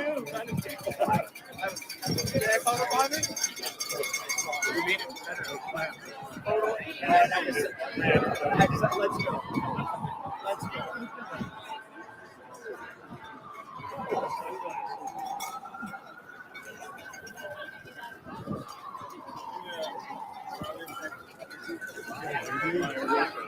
Yeah, it's ready to start. Yeah.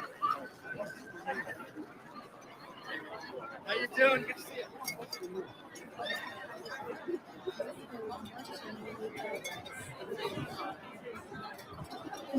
What you do, Meta?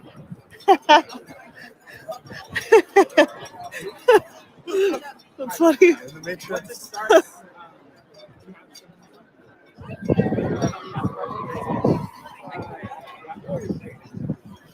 mean,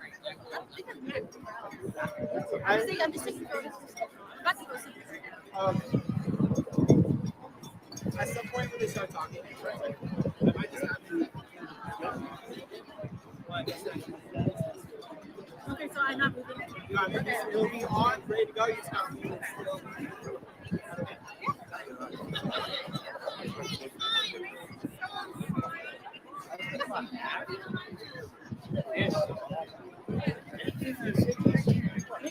Make sure the banner doesn't fly away.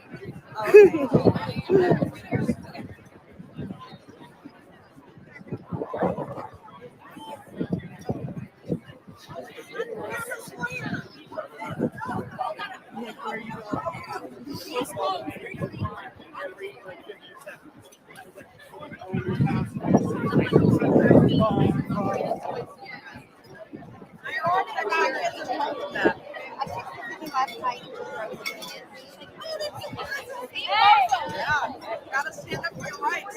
Right. I'm not the speaker, you know? No. Oh, you got our ID, right?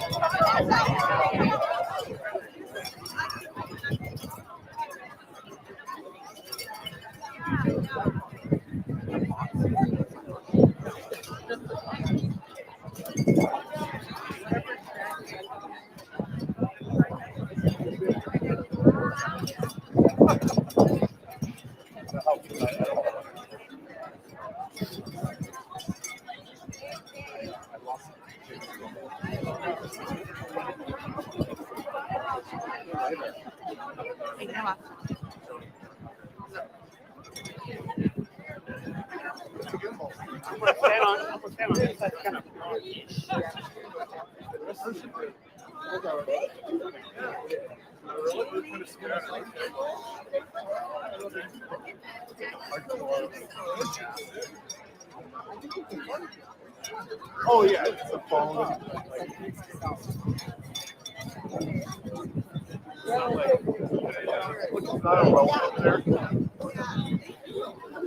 Okay, okay.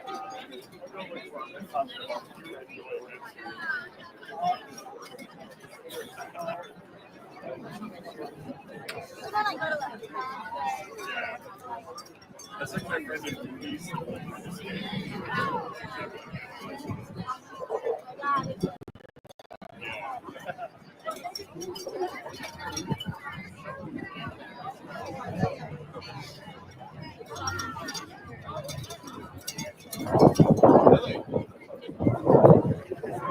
Who are you? All right.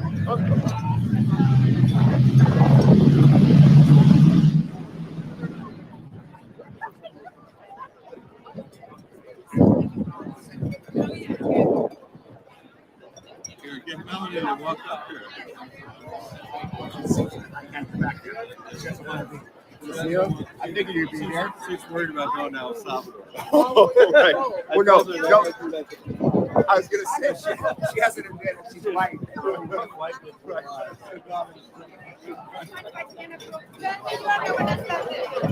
was just saying, the judge who ruled against Trump in Texas apparently was a Trump appointee. I'm just saying, if you want Cameron to be here, I can stop it.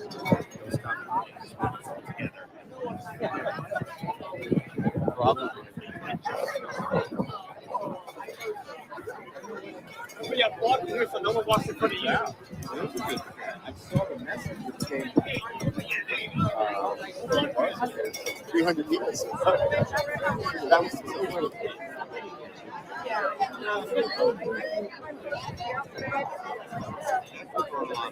yeah, I saw that. It's good. I haven't seen it. I saw one of those things. I just came. I didn't rally people. Yeah, we have 3 people. Yeah. People outside.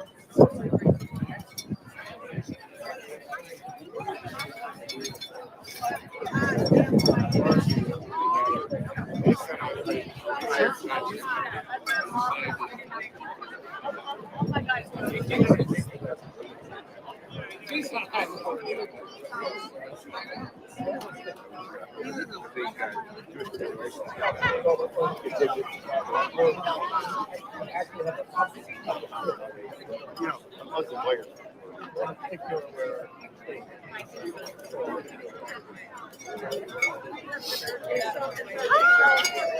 I mean, I think.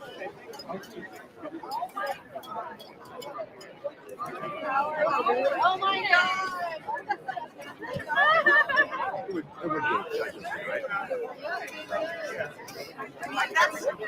That's scary. That's scary. I mean, they're changing. It could be that. So before we start, perhaps Of course.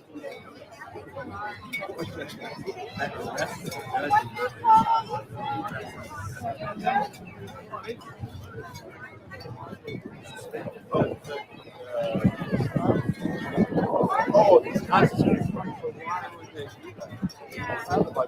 nice to see you. But they may have to, they may be the requirement.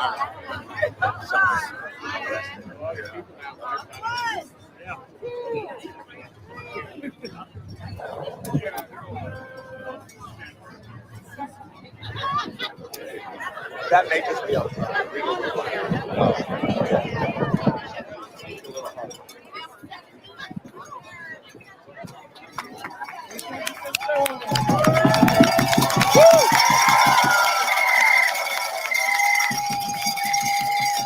San Francisco, are you ready?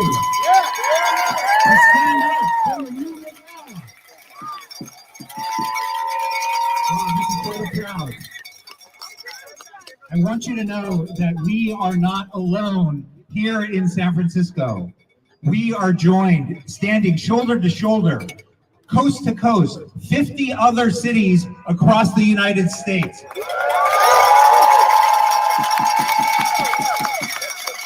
From Boston, Washington, D.C., Denver, Colorado, Indianapolis, Miami, Los Angeles, Seattle, thousands of lawyers standing here to support one principle, which is the importance of the foundation of our democracy, the rule of law. Thank you for joining us.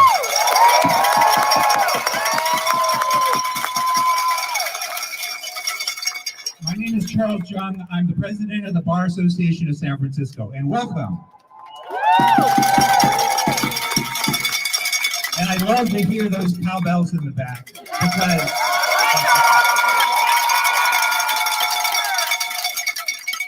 more cowbell indeed. Because we here are here to collectively sound an alarm for our system of government. And we stand here at the base of the Philip Burton Federal Building. We stand here before these walls of justice because the principles represented by those walls are under threat. Our nation and our democracy itself is built on a simple promise, and that's that we're governed by rules and by principles, and not by whims of any individual, no matter how powerful.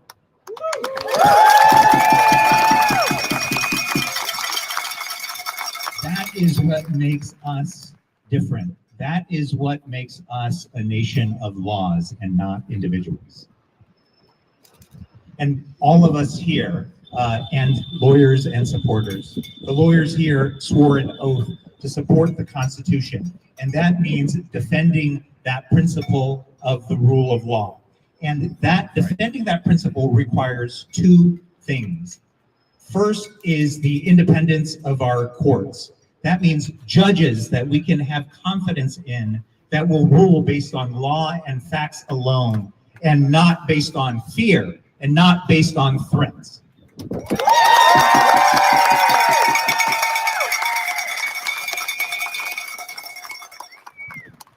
That also means independent lawyers. That means the rights of us as lawyers to zealously represent our clients without fear of retaliation or reprisal.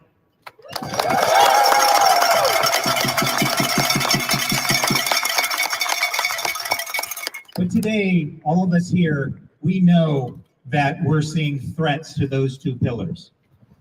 We see pressure on judges. We see threats to lawyers. But we here in this square in San Francisco and coast to coast, we are holding strong because we know that we are that last line of defense, that shield against tyranny.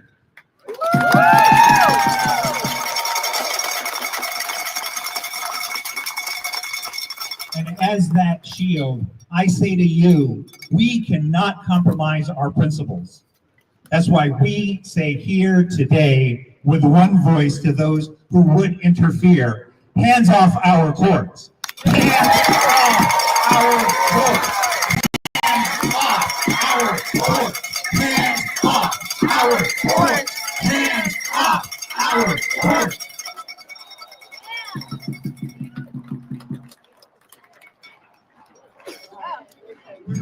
And as Alexander Hamilton wrote in Federalist 78, I had to Google that. It didn't come from memory. The courts have no army.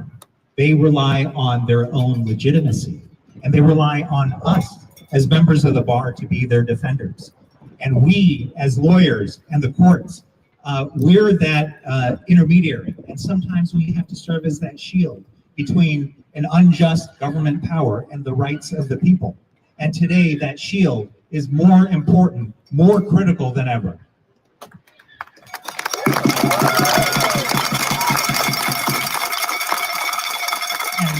And let me just pause here and make a personal observation. Here, this is just me speaking as an individual, not representing the Bar Association of San Francisco or any other entity. But in organizing this national rally and in talking with institutions, bar leaders, civil rights organizations across the country, it wasn't just in blue states, it was in red states and purple states and all shades of this beautiful country. And one thing that I'll share is this desire to say to us as individual lawyers and also as law firms, stand up. Stand up for all of us. Do not capitulate. You cannot bend a knee. That has consequences for all of us. You need to stand up and take courage. And when you do, America will be behind you. We will be behind you.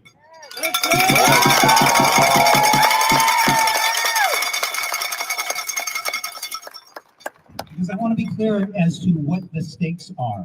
This isn't just about lawyers. It's not just about judges. It's about all of us as Americans. It's about all of us. And let me ask you a rhetorical question. Should our freedoms depend on who is in power? No! Do you want your rights subject to compromise or negotiation? No! That's why we're here today. That's why we're taking this stand. Because if we allow the independence of our courts and the independence of our profession to be compromised today, make no mistake that our rights will be subject to compromise and negotiation tomorrow. Because no freedom survives when those who defend it are silenced. And we here refuse to be silenced.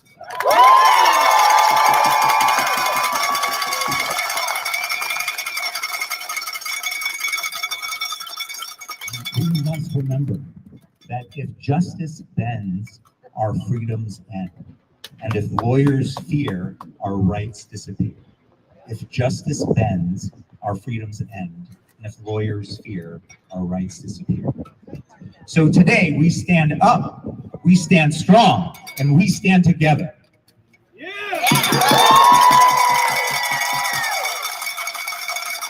today we as lawyers will reaffirm our oath to support the Constitution, because that oath that we took is not a one-time ceremony. It is a commitment to the principles of the rule of law.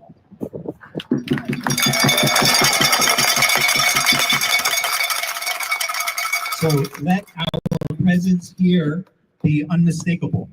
Let our voice show resolution. And let's show them, let's show everyone that would challenge this principle that lawyers united will not be divided.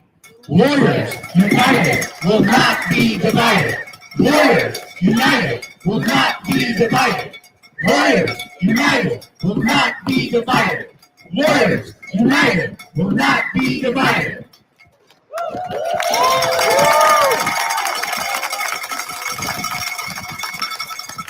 So I say here, we need to protect our courts because protecting our courts is protecting our rights.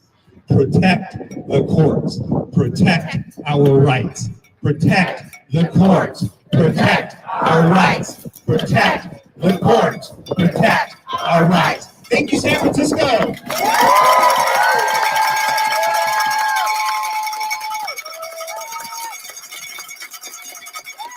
And let me just extend an invitation to each one of you here in this plaza. We're going to have two short speeches, and then Judge Lavaris Cordell will administer the reaffirmation of the oath to support the Constitution. After that, we're going to take a nice, peaceful, and leisurely stroll down to City Hall, and I want each one of you to join us. So.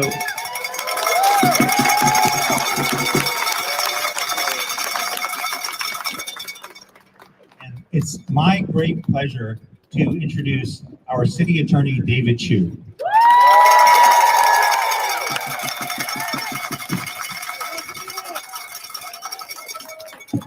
Good morning. Do we have any lawyers here? Do we have San Francisco here? Are we ready to fight?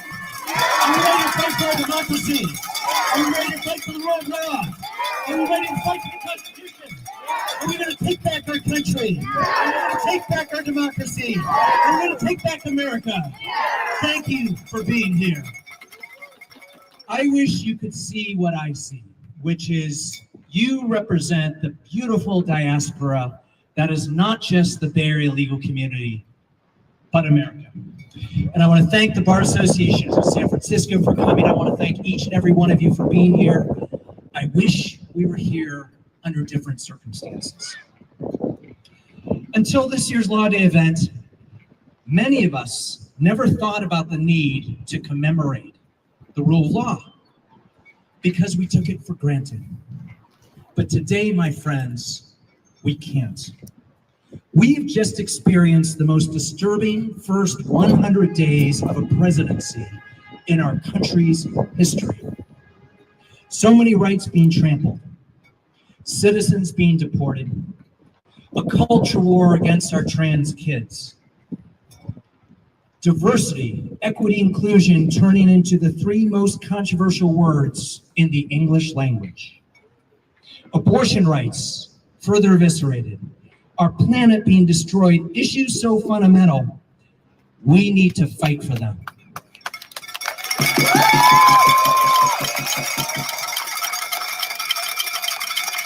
But let me be clear, Mr. Trump, we see you.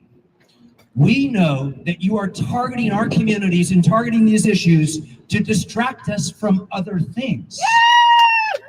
Let's talk about what you are really doing. You are destroying our economy. Yes. You are enriching yourself and your oligarchy. Yes. And you are dismantling our government and our democracy. Yes. I recently read a terrifying book called When Democracies Die. We think authoritarian regimes only come to power after violent coups.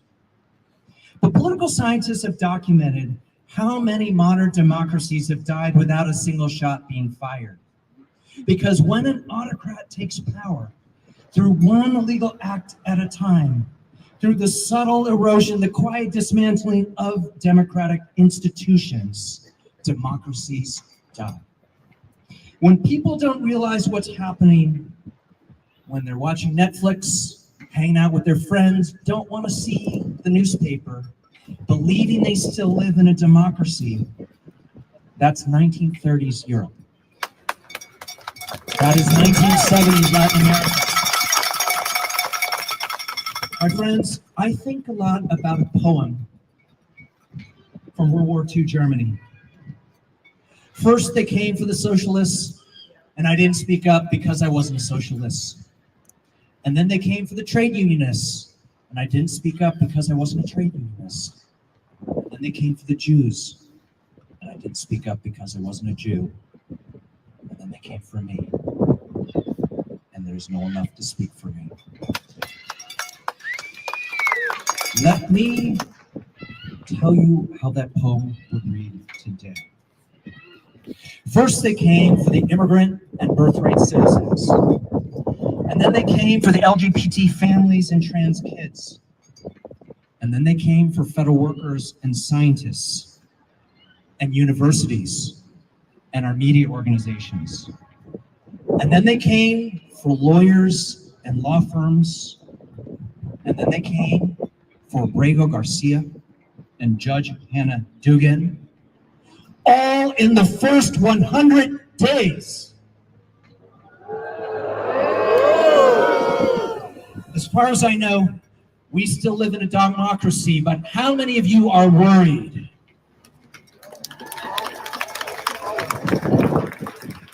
Now, Dr. King reminds us that our measure as human beings is not where we sit in times of comfort and convenience, but where we stand in times of challenge and controversy.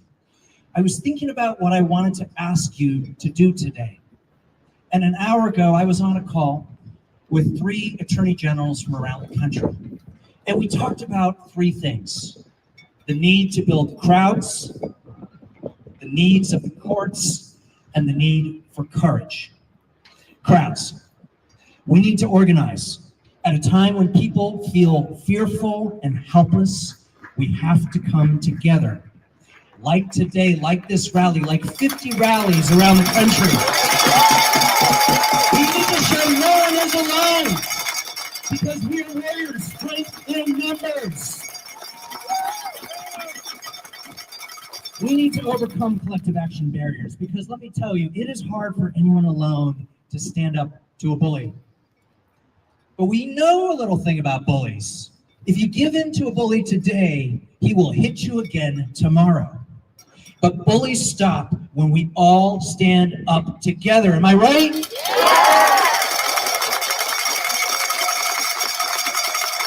Let me just ask you a question as your city attorney. If I told you that if you wanted to win an outside counsel contract for my office, you would have to give me $100 million in legal services, does anyone think that is corruption?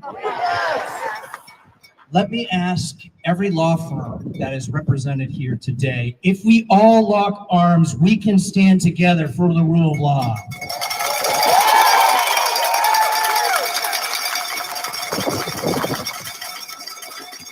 Let's talk about the courts, because we are gathered here as members of the legal community. I think the most important thing everyone who is here can do is to step up as attorneys. How many of you went to law school not because you wanted to make money, because you believe in values that are bigger than ourselves? How many of us took that oath because we actually believe in it? Let me tell you what we all know. In a time when the only independent branch of government is the judiciary, our courtrooms are where we hear, and only those of us who have sworn an oath as attorneys can act. At this moment in history, we are the Jedi Knights. We can wield the legal lightsabers that can defend our communities, can defend our Constitution, can cut through the lies, can cut through the chaos, and can stop President Trump.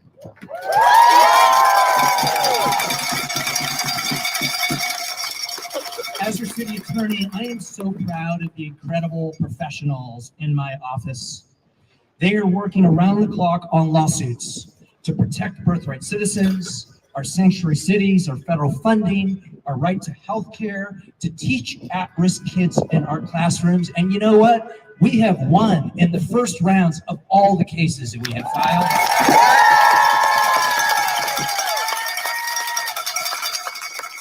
As the chair chair of the Civil Prosecutors Coalition, which is the largest city attorney county council offices in California.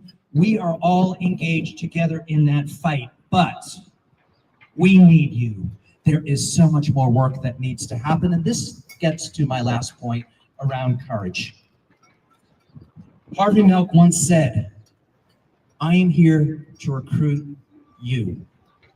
To recruit you, and you, and you, and you, to represent individuals and organizations who are being targeted, to write amicus briefs and to challenge unconstitutional federal rulemaking, to join my office and other public offices in litigating lawsuits against the Death Star. My friends, we need to give them hope. Are we ready to give them hope?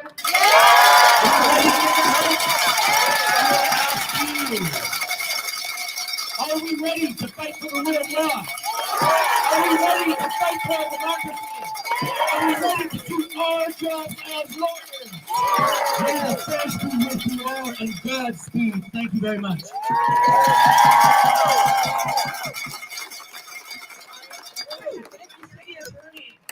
Hello, San Francisco legal community. I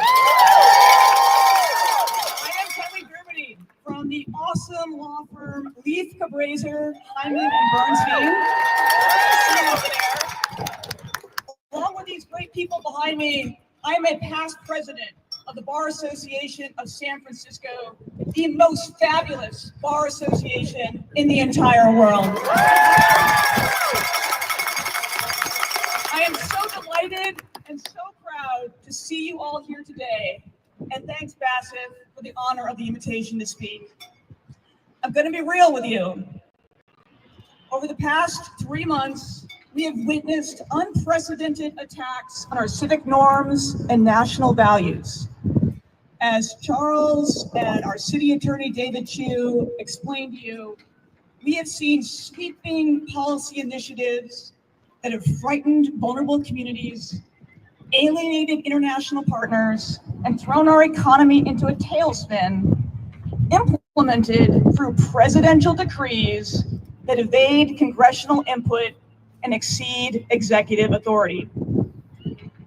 Whether you agree or not with the goals of the administration, and let me be clear, I do not agree, it's my way or the highway style of government is not rooted in our Constitution. That's right.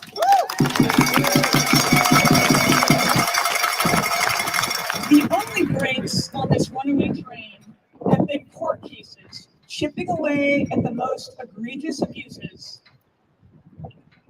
of power. But in response to those, the administration has retaliated, attacking courts, suggesting that judges be impeached, questioning the very legitimacy of the judicial branch.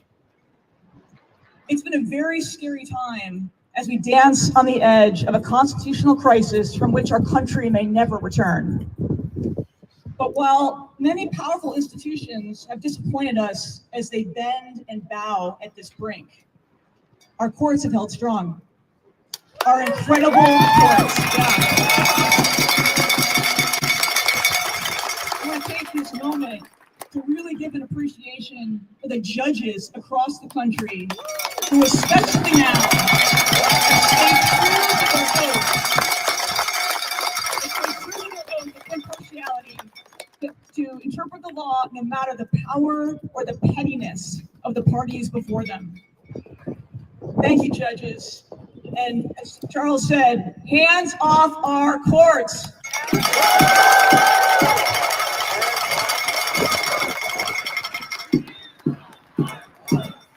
Hands off our courts! Hands off our courts! Hands off our courts! Now, if anyone who has glanced at the Constitution or read some American history knows, our country is founded on the ideal of representational government. Like having no kings is kind of our brand. And our democracy relies on a rule of law that applies to all of us without exception. But based on things I've seen in this very short time this year, I'm starting to think that maybe everyone that's now in government should be required to watch all the episodes of Schoolhouse Rock. Y'all remember Schoolhouse Rock? Yeah. Okay, Schoolhouse Rock was a staple of my childhood, and it featured those short videos, you may recall them, with the catchy tunes that were shown alongside Saturday cartoons, teaching generations of American kids basic civic lessons about our Constitution and government. And in one circus-themed episode that I rewatched recently, Schoolhouse Rock explained the three-ringed, co-equal branches of government: executive, legislative, and yes, judicial. And as the chorus of the episode goes, no one part can be more powerful than any other is. Each controls the other you see, and that's what we call checks and balances, et cetera, et cetera. I'm not going to keep singing to y'all. But it's pretty straightforward, right? Like even a 6-year-old understands this concept. But no matter where or when you learn this basic principle, it's all too clear that constitutional governance sharing that is foundational to America is now under existential threat. And this is where we come in, all of us. Every lawyer takes an oath to the Constitution of the United States. That oath compels us to be here today, united across our backgrounds and political affiliations as officers of the court, to stand up for the rule of law.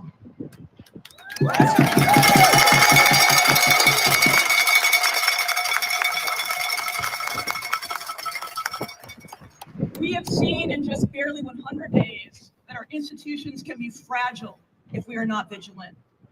That to be alert is not enough. We must be active.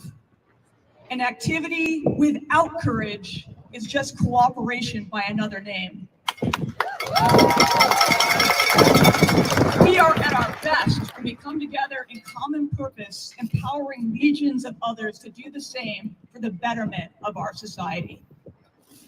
And in that vein, I want to call out some heroes of our profession from these last few months. In addition to the judges that we applauded earlier, a big round of applause again for our incredible city attorney, David Chu, city attorney, all of our public lawyers who uphold the law with their smart litigation and tireless public education.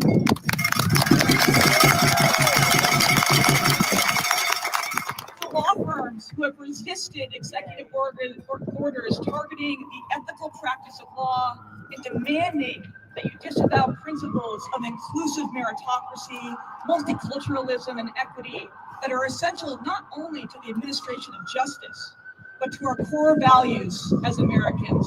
We thank you for saying no.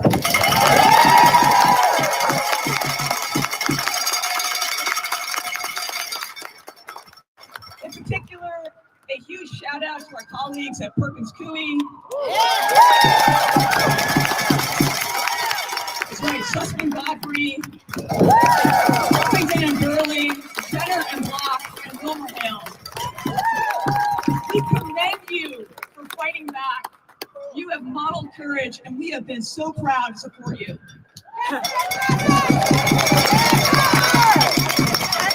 Our good friends at Kecker, Van Ness.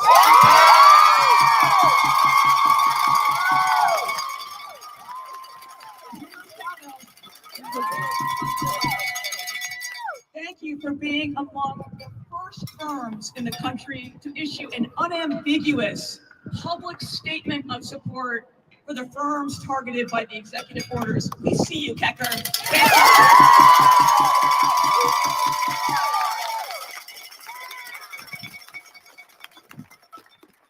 And a standing ovation for the great team at Munger, Tolles, and Olson,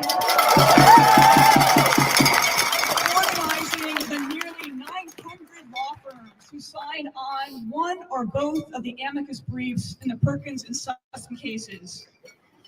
As an aside, I'm going to say how proud I am that my own firm and so many other plaintiffs' firms stood up for our professional siblings across the aisle.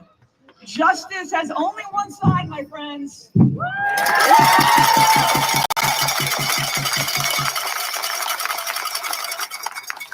And I want to shout out one more group, and a great example of how courage is contagious. After the Perkins Coie amicus brief was filed, a group of AmLaw 200 law firm partners from firms that did not sign the amicus brief formed their own consortium called Law Firm Partners United. And growing to over 750 members by the time of the Sussman amicus briefing, that group filed its own amicus brief in support of Sussman, even while their law firms did not stand up.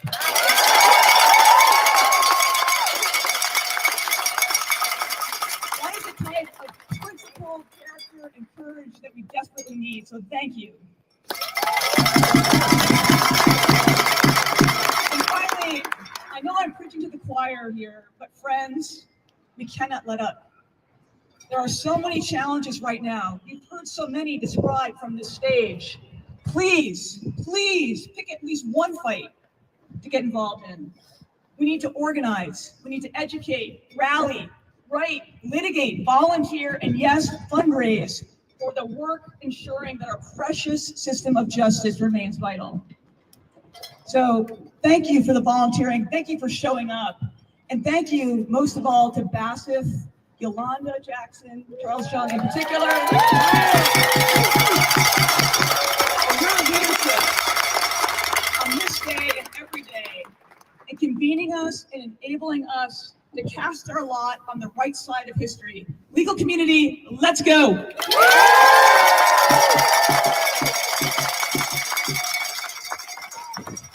San Francisco, are you ready to stand up? Yeah! Are you ready to fight back? Yeah!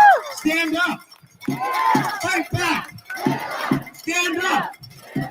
Fight back! Fight back! Hands off! Hands off! Our courts! Our courts! Hands up! Hands off! Our courts! Our courts! Are you ready to retake the oath to support the Constitution? Yeah! It's my great pleasure to introduce our amazing Executive Director, Yolanda Jackson. Oh, what a beautiful sight to see all of our family and legal friends. Thank you for all of your support of the Bar Association over the years. Again, I want to give a shout out to all of our amazing past presidents standing behind me. Thank you for showing up and showing out today. You all have shaped this organization into what it is, and today we are an activist organization that wants to protect our democracy. So thank you for all being a part. I thank you all for being a part of that. I want to now introduce our next speaker who will help us reaffirm our oath that many of us took 30, 40, 50 years ago. We don't forget it. We need to be reminded sometimes. And so I'm going to welcome to the podium Judge LaDoris Cordell, retired from the Santa Clara County Superior Court.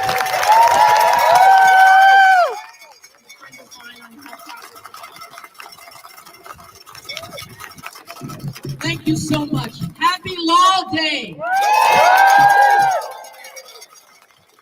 The lawyer's oath is as old as the legal profession itself. Today, lawyers utter substantially the same vows sworn by lawyers hundreds of years ago. And yet, taking the attorney's oath is not just a ritual. It is not a meaningless gesture.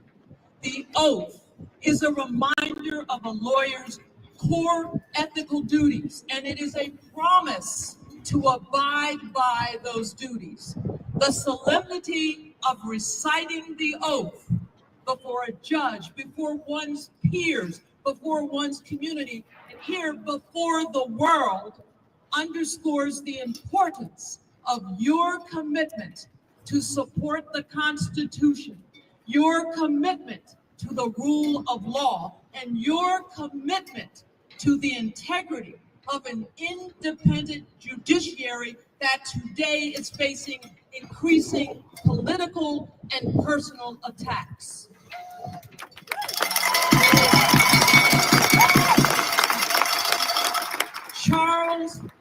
Charles Hamilton Houston was a Harvard University, was a Harvard Law graduate. He was the dean of Howard Law School.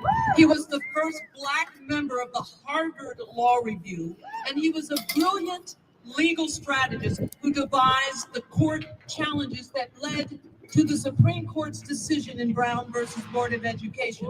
Charles Hamilton Houston famously said to his law students, one of whom was Thurgood Marshall, a lawyer's either a social engineer or a parasite on society. I think that what Charles Hamilton Houston meant was that every lawyer, every judge, whether you are in big law, a solo practitioner, a prosecutor, a public defender, whatever your path in the law, you should always use your legal talents to make this world a better place.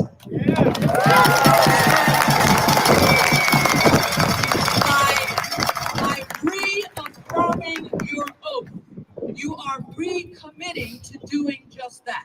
When you speak up, when our judges are unfairly attacked, when you lawyer up to protect due process, when you stand up for democracy, when you lift up young lawyers just starting their careers, you are fulfilling the solemn oath in the spirit of Mr. Houston. So I thank you, lawyers, judges, those current retired, for being upstanders and not bystanders. And thank you for being here, joining with lawyers and judges around the country to reaffirm your oath.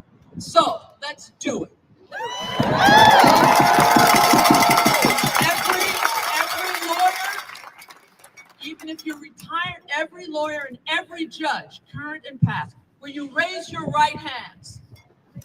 And I need you to repeat after me. The first word I'm going to say is I. And then each of you, you shout your names to the heavens. Ready? I.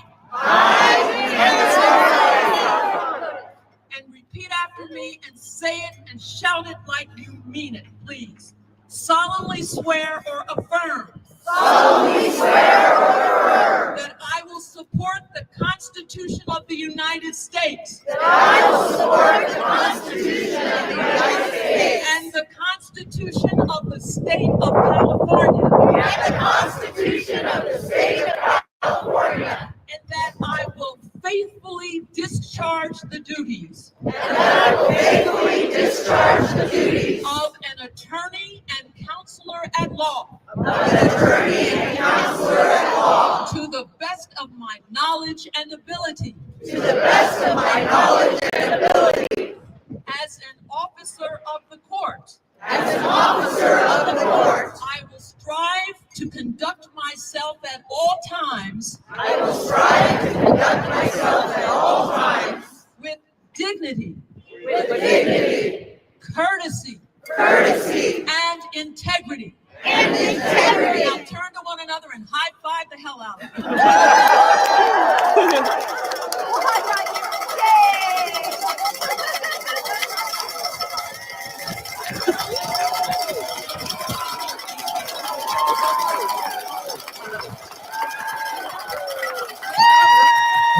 San Francisco, it's still lunchtime. We're not done yet. We're going to take a nice, orderly stroll to City Hall. And so what I'm going to ask everyone to do, we're going to march down that ramp and occupy this street over here. So let's start gathering over there, start making your way down to the street.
I love that.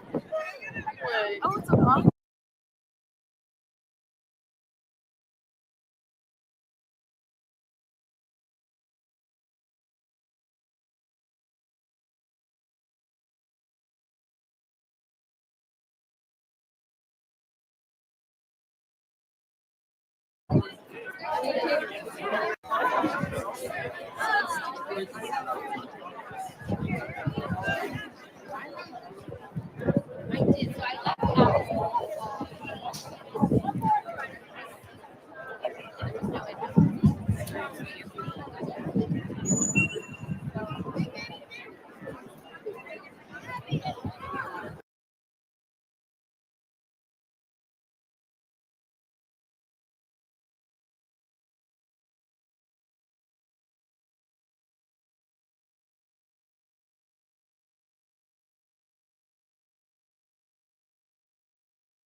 It's also important that people understand this case is not just about one man. It's about protecting the constitutional rights of everybody who resides in the United States.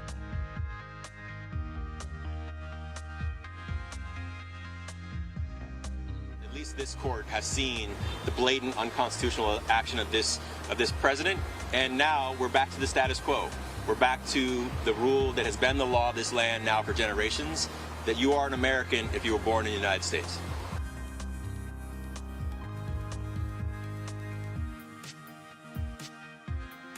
It makes no sense for local economies.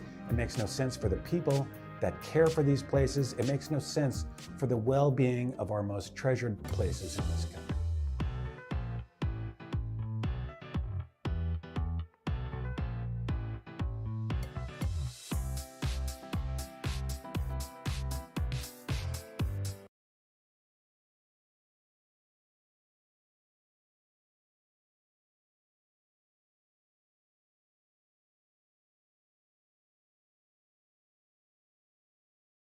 Fair trial due process. There's a relation whom I deeply admire, Werner von Rosenstiel. He, like me, was first an attorney in Germany and later also in the United States. He emigrated to the US in 1939 and fought for democracy against Nazi Germany. In his book, Tales of an American Soldier, he quotes his ideal and former boss, Justice Jackson. What separates justice from vengeance is fairness. This is from Jackson's opening statement in 1945 for the Nuremberg trial. Jackson describes the effect of the presidential decree from 1933, which suspended individual liberties without the right to a judicial hearing, among other legal safeguards. Secret arrests, indefinite detention without charges, without evidence, without hearing, without a counsel. No court could issue an injunction or writ of habeas corpus. This is why I understand justice as fairness.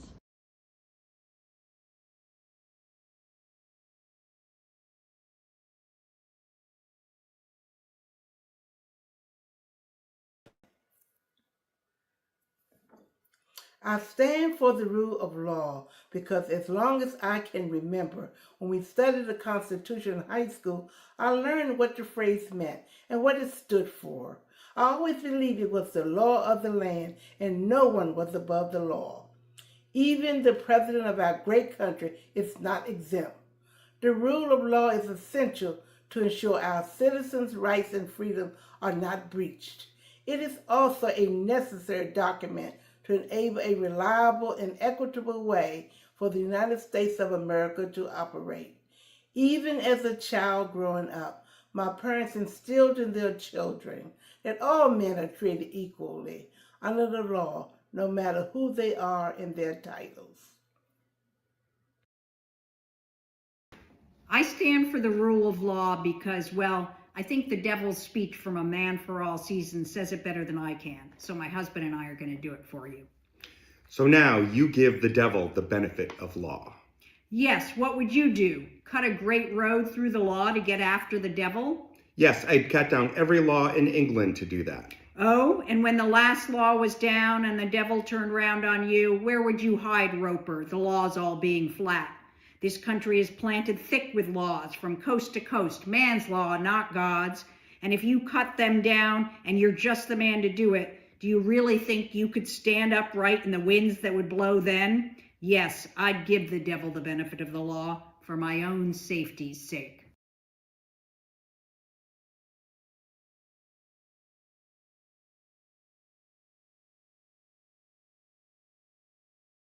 We need to have an independent judiciary, because just imagine if, President Trump decided that he really liked your property. He wanted your whole neighborhood because he wants to build a golf course there, but he doesn't want to pay you for it.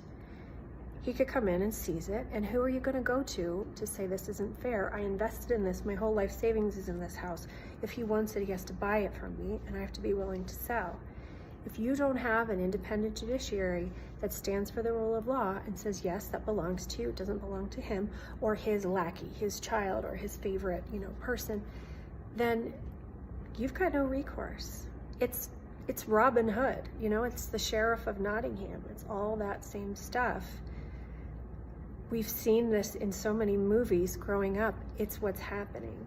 We really need to maintain that impartiality so judges are aware that they can make correct rulings that follow the law, and they will not be subject to punishment, imprisonment, arrest from the government, from the president. Otherwise, if they want your house, they can take your house, and you have no one to help you.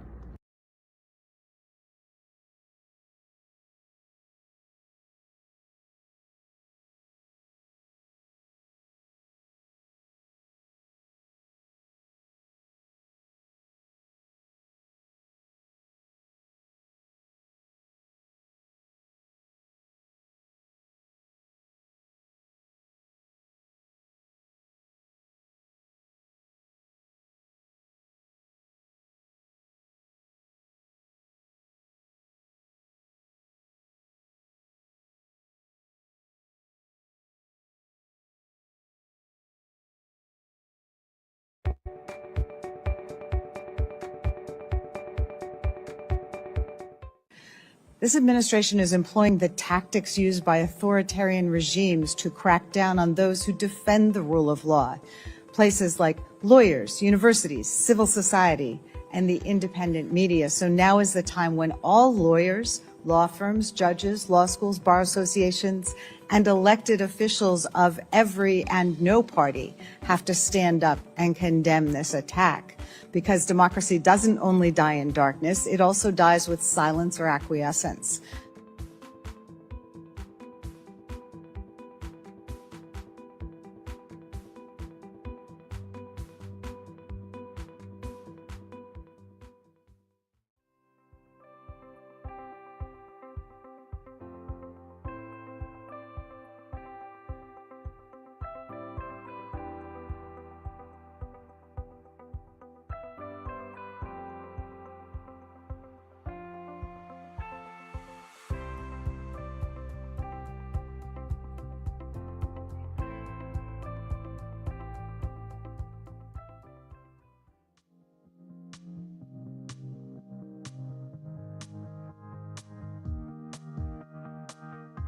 It's also important that people understand this case is not just about one man.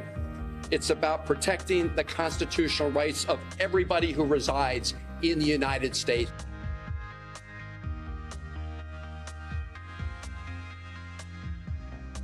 At least this court has seen the blatant unconstitutional action of this president, and now we're back to the status quo.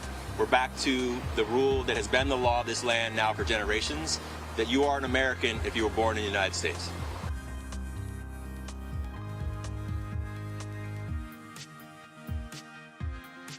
It makes no sense for local economies. It makes no sense for the people that care for these places. It makes no sense for the well-being of our most treasured places in this country.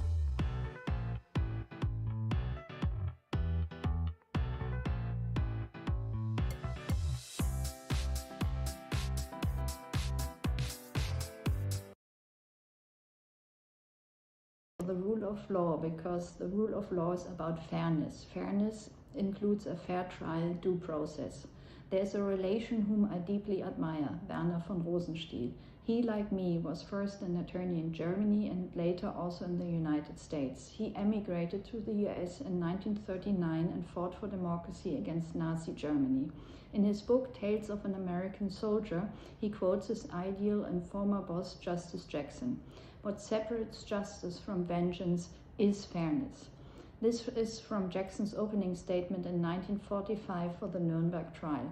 Jackson describes the effect of the presidential decree from 1933, which suspended individual liberties without the right to a judicial hearing, among other legal safeguards. Secret arrests, indefinite detention without charges, without evidence, without hearing, without a counsel. No court could issue an injunction or writ of habeas corpus. This is why I understand justice as fairness.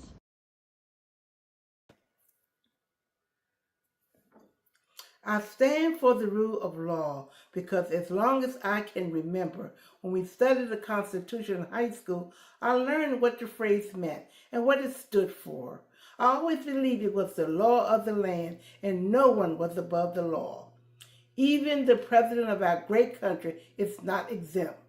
The rule of law is essential to ensure our citizens' rights and freedoms are not breached. It is also a necessary document to enable a reliable and equitable way for the United States of America to operate. Even as a child growing up, my parents instilled in their children that all men are created equally under the law, no matter who they are and their titles. I stand for the rule of law because, well, I think the devil's speech from A Man for All Seasons says it better than I can. So my husband and I are going to do it for you. So now you give the devil the benefit of law. Yes, what would you do? Cut a great road through the law to get after the devil? Yes, I'd cut down every law in England to do that. Oh, and when the last law was down and the devil turned round on you, where would you hide, Roper, the laws all being flat? This country is planted thick with laws from coast to coast, man's law, not God's. And if you cut them down and you're just the man to do it, do you really think you could stand upright in the winds that would blow then? Yes, I'd give the devil the benefit of the law for my own safety's sake.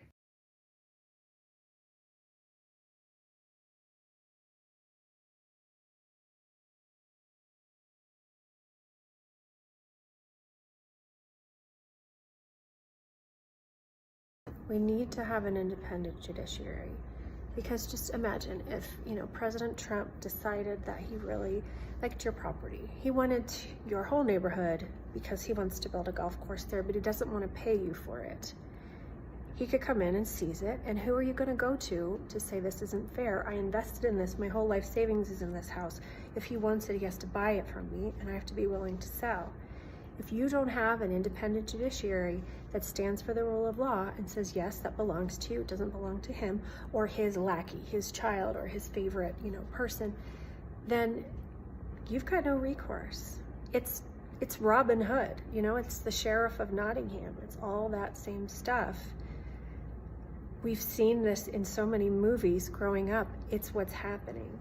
We really need to maintain that impartiality so judges are aware that they can make correct rulings that follow the law and they will not be subject to punishment, imprisonment, arrest from the government, from the president.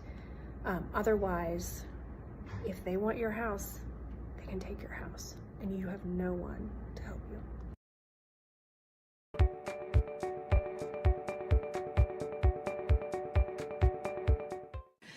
This administration is employing the tactics used by authoritarian regimes to crack down on those who defend the rule of law. Places like lawyers, universities, civil society, and the independent media. So now is the time when all lawyers, law firms, judges, law schools, bar associations, and elected officials of every and no party have to stand up and condemn this attack. Because democracy doesn't only die in darkness, it also dies with silence or acquiescence.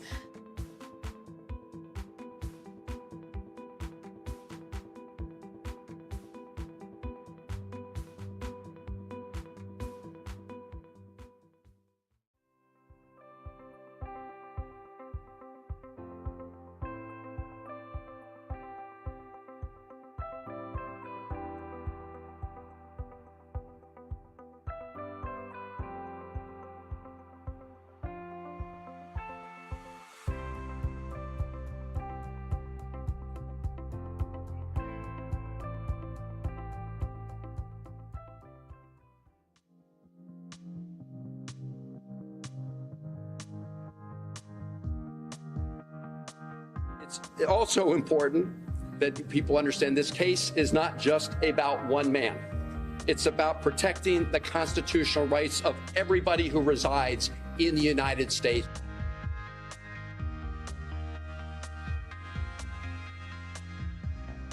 At least this court has seen the blatant unconstitutional action of this president, and now we're back to the status quo. We're back to the rule that has been the law of this land now for generations, that you are an American if you were born in the United States.